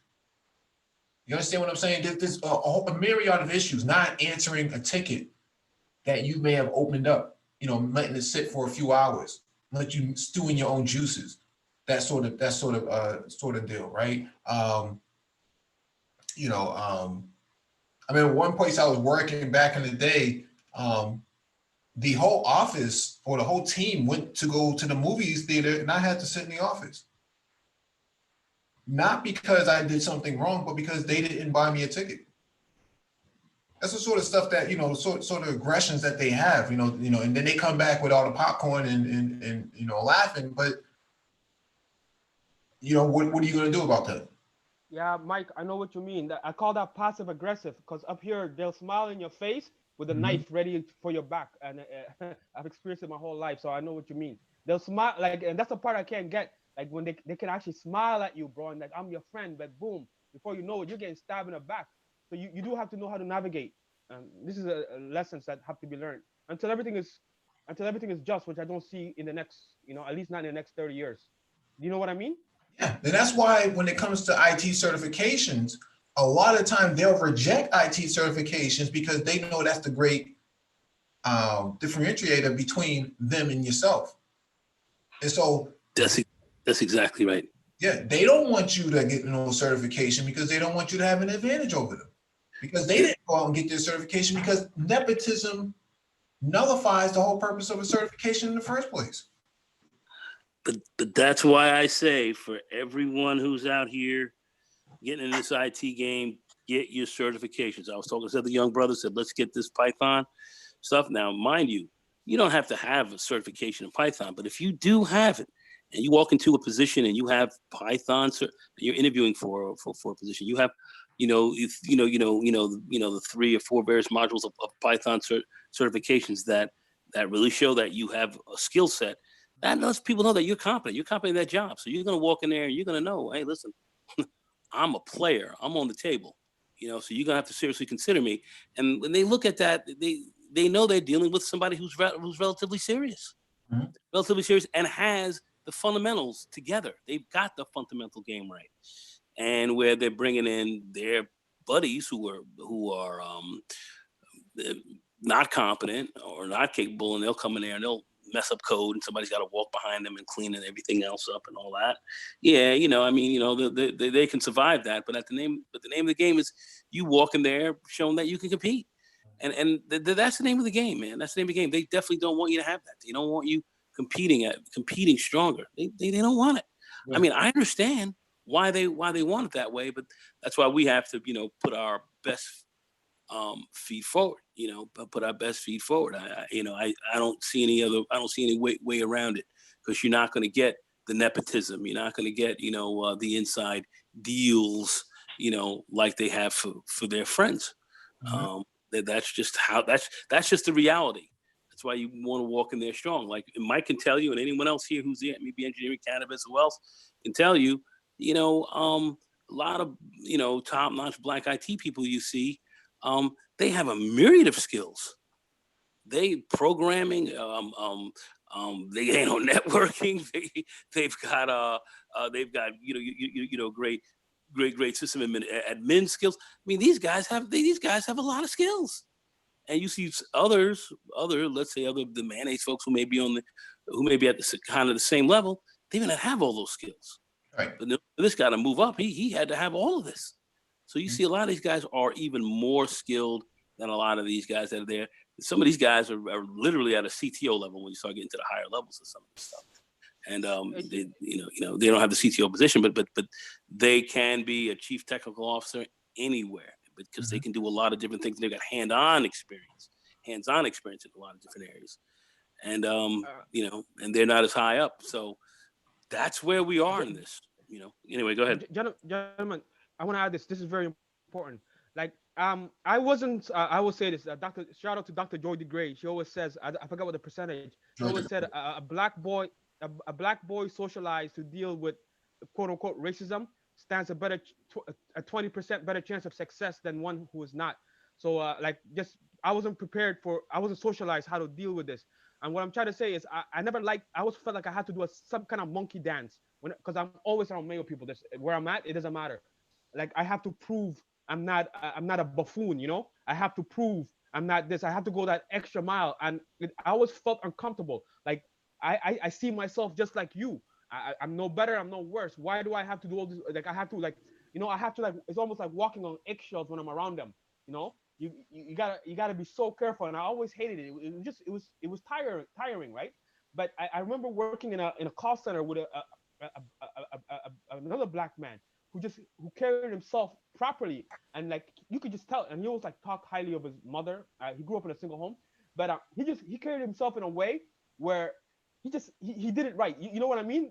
Like, like you couldn't get at him. He didn't go hang around. He kept it professional. And so that's the kind of dude you could, and when I would get in trouble, he would help me out. So what I'm trying to say is being socialized, how to navigate among sharks, man. If you're a dolphin, you know what I mean? And and just how to, it's amazing. Like, that's one thing that, so that's where family values, growing up in a stable home, all these things, or being mentored properly. These are where these things will help. You know what I mean? I just want to add that. Yeah, yeah. Let me read this last piece, man. We can open it back up. This is from TechCrunch. Silicon Valley can fight systematic racism by supporting Black-owned businesses. As the United States sees its second week of large-scale protests against police brutality, it's painfully clear that the country's racial divide requires significant short and long-term action. But most of these calls for change gloss over the role Silicon Valley can and should play in mending the racial divide. Right now, activists are rightfully urging the public to take two crucial steps: vote out state and local government leaders and support Black-owned businesses. Both steps are necessary, but the importance of the latter has been largely overshadowed. Leaders can enact policy change, but much of the structural racial disparity in the US is economic. Black workers are vastly overrepresented in low-paying agricultural, domestic, and service jobs. They are also far more likely to be unemployed. A Stanford University study found that only 1% of Black-owned businesses receive loans in their first year. That's 7 times lower than the percentage for white businesses. Put simply, enacting new laws and overturning old ones won't suddenly reverse decades of biased investment decisions. That's why all over social media, there are grassroots pushes to shop Black. Apps like We Buy Black and Eat Okra collate businesses and restaurants into one centralized database, while organizations like Bank Black encourage investment in Black-owned funds or Black-owned businesses. But what happens What's that? What was that? Go ahead. Yeah. Bank Black encourages investment in Black-owned funds or Black-owned businesses. But what happens when the hashtag stop trending, the protests stop attracting crowds, and the Twitter feeds return to celebrity gossip and reality show reactions? Many organizations worry that after the media cycle of George Floyd protests expire, widespread interest in fixing systematic racism will go away too. Apps may be helpful in propping up Black businesses, but they rely on customers fundamentally changing their purchasing and consumption habits. Perhaps the perfect storm of COVID-19 and Mr. Floyd's death will result in a wide-scale transformation of consumer behavior, but that's not a given. And even if it were, it wouldn't be enough.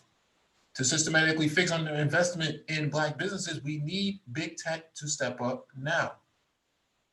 In particular, while there's been a lot of recent talk about algorithmic bias, preventing algorithms on sites like Facebook or Google from implicitly discriminating on the basis of race, there hasn't been enough talk about proactively demanding algorithmic equality. What if, for instance, tech companies didn't just focus on erasing the entrenched bias in their systems, but actually reprogram algos to elevate Black businesses, Black investors, and Black voices?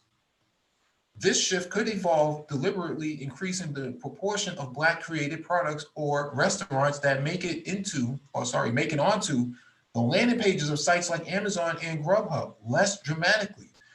It could tweak SEO language to better accommodate racial and regional differences among users.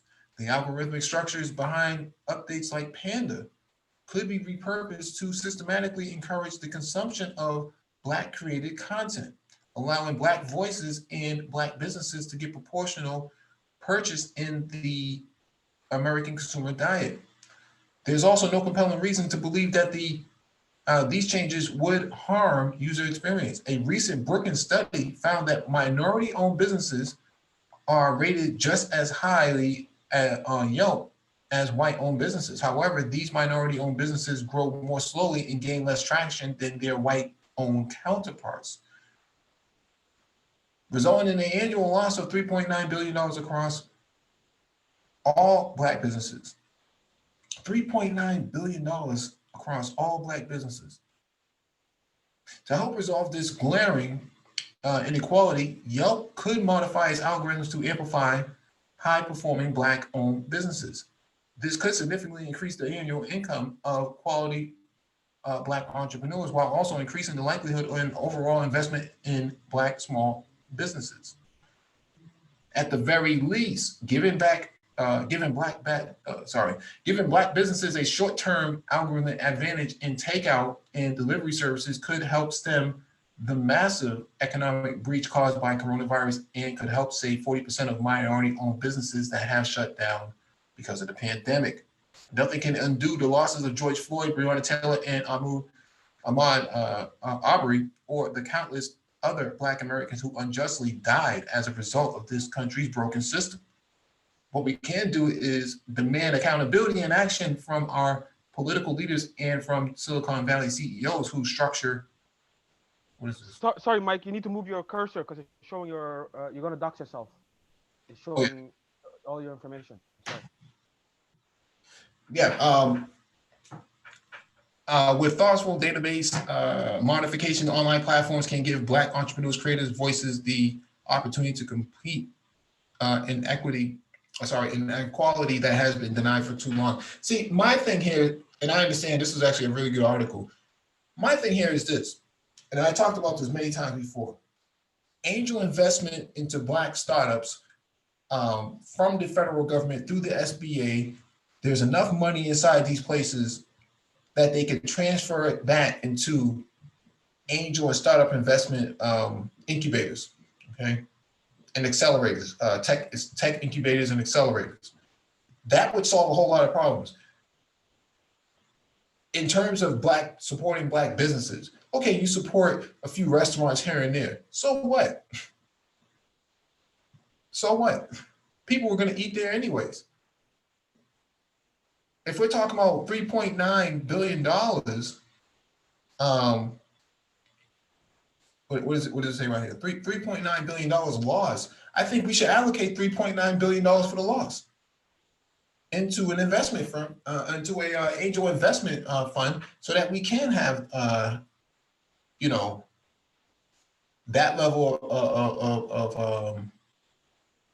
of closing the gap, so to speak. The government has the money, man. The government has the money in the SBA, and they refuse to support small Black businesses, and then turn back around and say, let's defund the cops. For what? For what?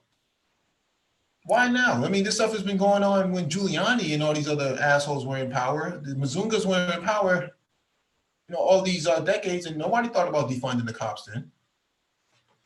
Well, there actually was some talk from some Black groups about, defunding it, and knocking out the police unions and some of this. And those guys got drowned out in seconds when they started talking that, because C. Virginia Fields and a few others who were Harlem-based councilwomen was talking about that some years ago when the Giuliani administration was around.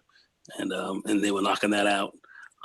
As well as Judge Bruce Wright's son, who was running, also started to speak out on that. This is nothing new to talk about defunding the police and rocking the police union and just totally shutting that system down to where now the police police departments are gonna have to be answerable to the people. But that this is nothing new. But that got drowned out immediately. That was not heard. So Mike, you definitely are right about that. Yeah, that's my thing, man. Like, I just think that pandering to small Black businesses, is a kind gesture, but it's not the action. It doesn't solve police brutality. It doesn't solve systematic injustice, man. It just seems like they just, I don't know, man. Like, I hate the fake protests. I hate the fake outrage. It's this fake outrage. I don't like that, man. I like real ideas of substance being put on the table that's actually going to be tangible, man. These ideas that they're putting out there are not tangible. You're talking about changing a few lines of code to pander to Black businesses.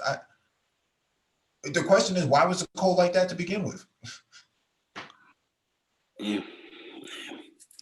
I mean, these are pretty serious. These are pretty serious issues. It gets down to the fundamentals of the structure of power and economic power here in this country. And this is about sequester you away from it. You know, I mean, if you're a powerful community, you're very strong, and you have a lot of business and that kind of, and political influence. You know, you're not going to have a guy with some cops standing on his neck, you know, killing them and looking into the camera with a 1,000-yard stare, like, yeah, this is kind of how this is kind of what we do.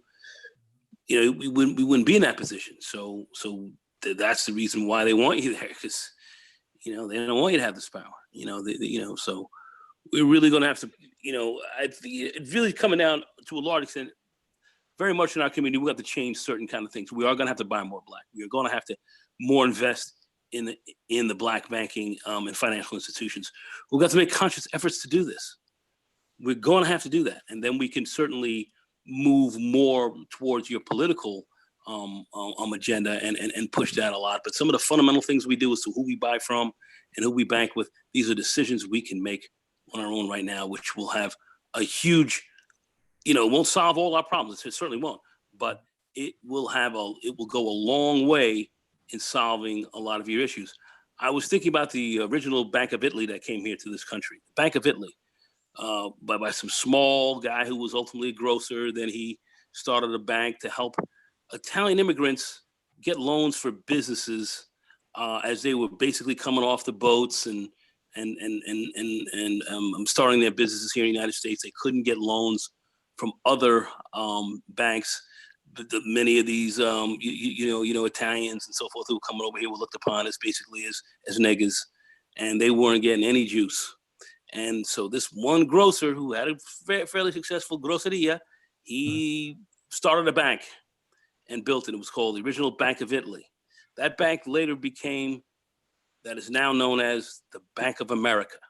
That's the BOA, Bank of America. That's what this was, a huge, massive institution that's, you know, that's taken off and you know, is maybe one of these too big to fail kind of banks this day. But it started out that way, and that's how, you know, not the Italian community is the richest community in this country, no, but that's how a lot of people started out and got their business moving and moved up the ranks.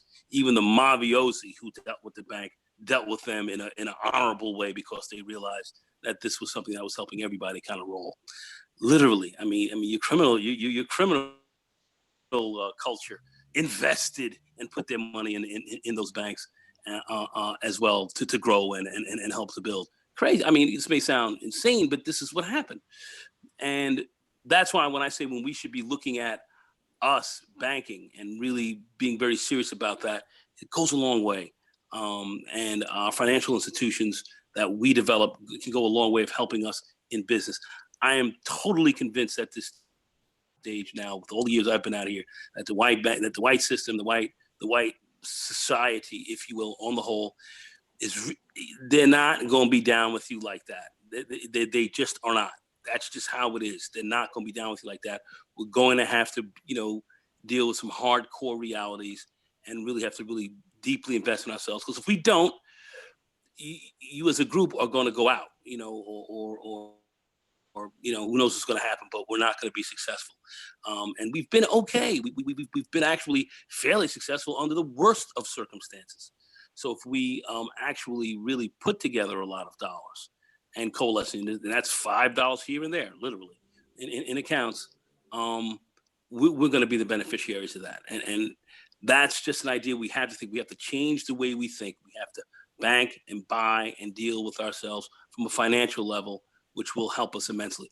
We've had societies, or let's say not societies, but we've had, like we talk about the infamous Tulsa, the famous Rosewood and so forth.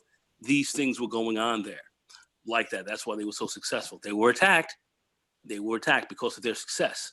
But that's what we did. Money passed at least 118 times around in that community before it left. Okay, 118 times, and 118 had at least went there around the community like that before it even, ran out of it, and some even higher. But this is the kind of game that we have to get back to playing. These are the fundamentals, and I don't think until we start to get back to that, we're not going to really start to see any base fundamental change. I mean, you're looking out here, you see that there's some white people who are not down with some of the craziness, and they're out there, you know, rolling with you. It's goodwill. We can work with that, but at the name of the game, we need to hunker down and take care of ourselves, and that's what these groups do.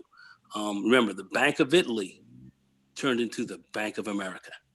I don't know what more I can really say to that. That's just something that we're gonna have to accept.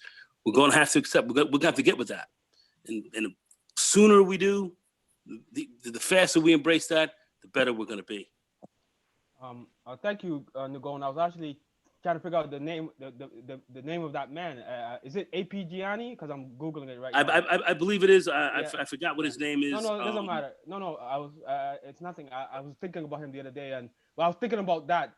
It's for another reason, and now you helped me out. So, yeah, thank you. Yeah. I mean, but he's a massive bank now. Started out with a bunch of small Italian zips off the boat. All right, who could barely speak. A guy with a grocery store, and did okay. Said he could bank. He can help his people. Gave him small loans, and they were quick to pay that back and quick to keep it going. And bop, bada, bop, bada, bop, bada, beep, bada, boop. Next thing you know, one of the biggest banks in this country. I just want to add this, like you know, I see what, like, even in my country and even here in Sudan, and also when I go to black churches when I used to, the amount of money that we have put into the hands of the church, you know, and I understand that there's a differentiation between one type of black people and a thinking type of black person. Like we might not be able to reach those who donate money to the church, but look at how easy we do give money to different institutions. So I'm just trying to say that your idea is not far-fetched. All I'm trying to say is, like, if all of us would just donate $10 and not worry about it, and then just let whoever's managing that, you know. But I think it's always a trust issue, but we got to get past that. We don't trust each other and we don't want to help each other, but we gotta do something, because here in Ontario, several black people tried to start a banking, and they went through hell, and they still, I don't know if they, I stopped following it. The only guy that I know got close was a man by the name of Michael Lee Shin. He ended up starting a bank in Jamaica, and that's all I know. But even he had a hard time down here, so it's hard, man. But that's another thing. How come we don't have a bank that we can all collectively connect to? Does that make sense? Well, we do. We already have these. These banks are here. The start banks, you know, they definitely, you know, want to make it hard for you because they know what that means. But we have banks here. We have black banks in this country. Okay. We just, out of every $10,000 that we collectively as a black community put into the banking system, about $4 or $5 goes into a black banking institution. We need to change that. That's got to change. I mean, we need to change that. You have these other, you know, shine bones come out here, man, that white man owned that bank. You know, you hear these whack Negroes talk that, but I mean, we've already gone over that, so I'm not getting back into that again. But as far as a black banking system that you can invest in and get involved with, they're here. I mean, it's not like they're not around. It's not like you have to invent this thing. It's here. We just don't participate in it at the levels that we should. And we believe that white man's ice is colder. The mayonnaise is colder. Yeah, and right. and that's where we go, and they treat you like crap. I mean, you know, that's one of the big issues we had in the 2008 crash, where many of us went to these banks with 700, 800 credit scores, and you still got a predatory loan, which was ridiculous. I mean, there was no reason for that. That's why we lost a lot of wealth there, because it was a scam. It was a racket. And had we dealt with our own more and had greater investment there, we would be in a better position. So there've been a lot of hard lessons we've had to learn. So I believe it's time for us to really just wake up and see what's going on, more so now than ever, and let's start getting back to the fundamentals. Yeah. We got Jay on. Sorry, who's next? Sorry. We got Jay on the panel. Oh, what's up, guys? I just heard Michael D. Chin, so I just jumped on. Yeah, Michael D. Chin is the boss. Can you speak on him, please? Yeah, I don't know much about him. Can you? Yeah, he moved to Canada a while ago, and he got into banking, but he purchased National Commercial Bank from the Jamaican government back in the day, and now it's massive. I mean, he's worth like 2.6 billion. Actually, his dividends every year on his NCV stock are half of what he paid for the company. Like every year he gets half of what he paid back. And that bank makes up about half the market cap of the Jamaica Stock Exchange. It's actually undervalued. I mentioned the Jamaican stock market before, so if you guys ever delve into it, look at NCV. And by the way, DE Raptor, the shell company that owns half of NCV is based in Barbados, AIC.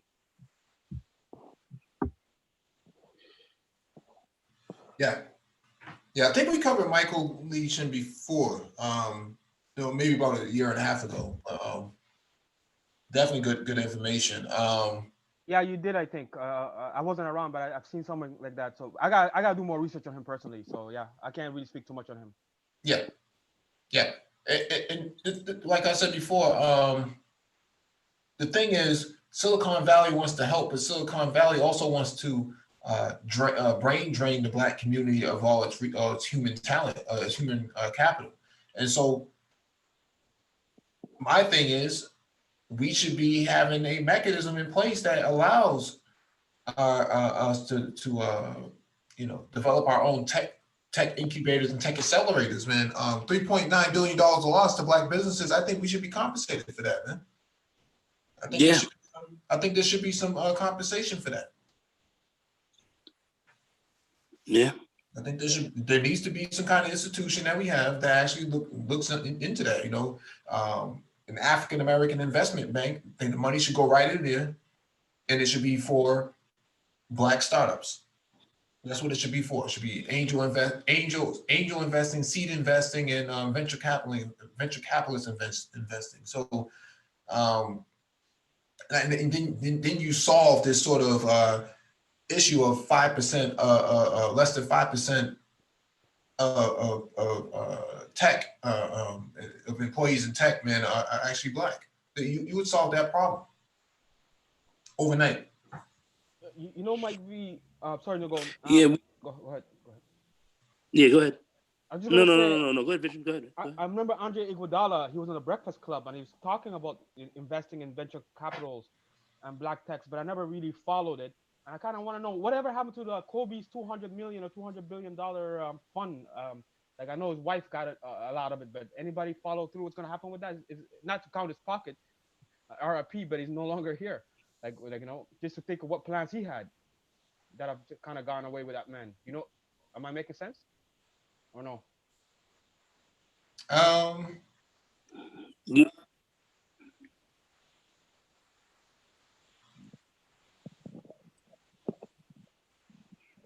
Yeah, I certainly don't know what happened with all that. I actually have not been following it.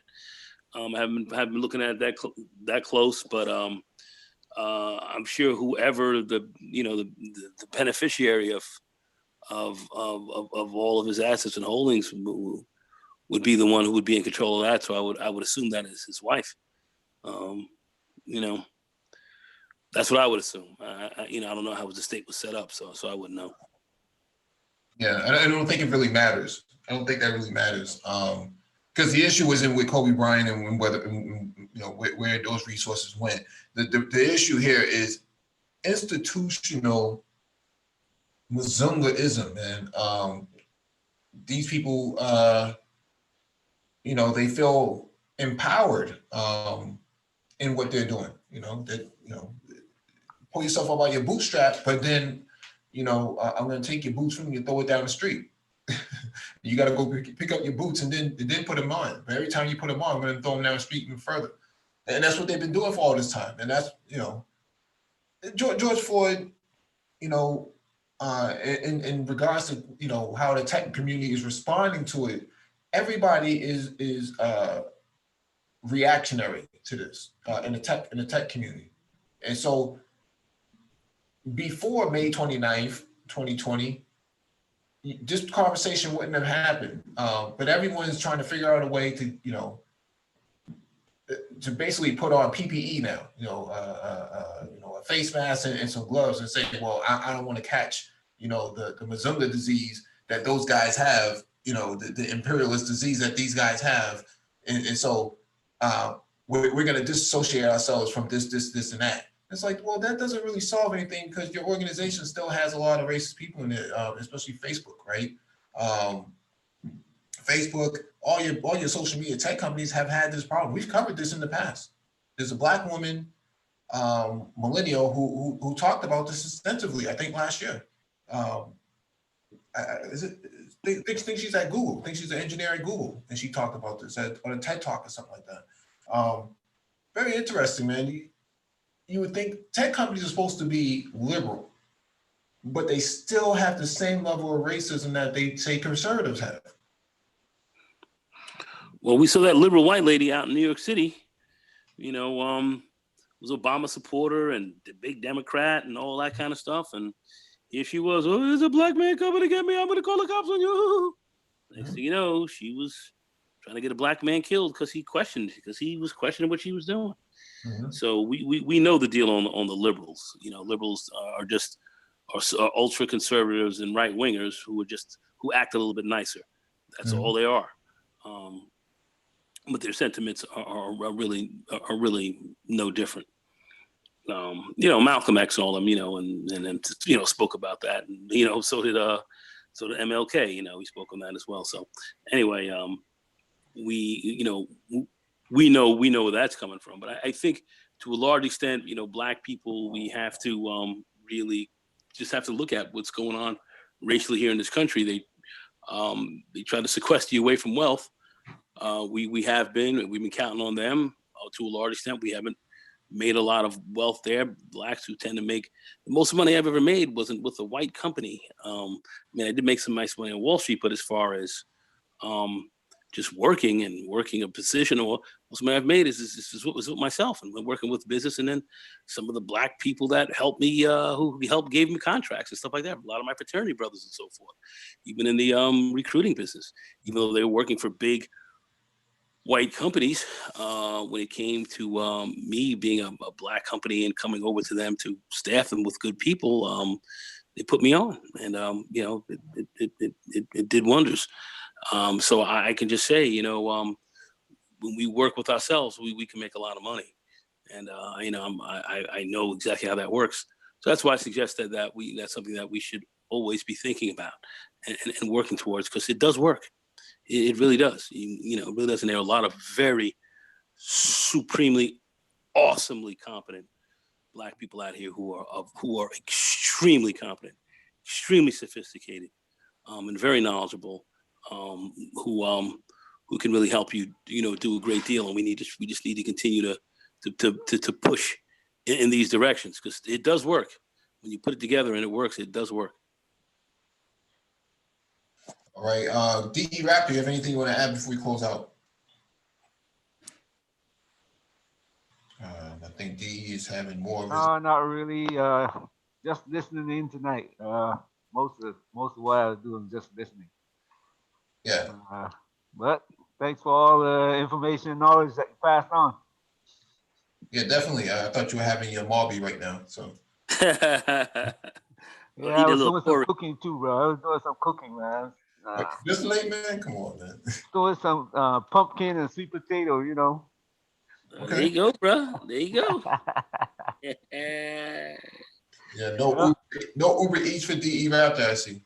No, bro. I can't get the Barbados, so you gotta bring Barbados to me, man. All right. Thank you all for joining us, man. Please hit the like button if not already done so. Share the video if possible, and hit that notification bell so you get all the updates from the Black Brain Trust, including those posted on the community tab.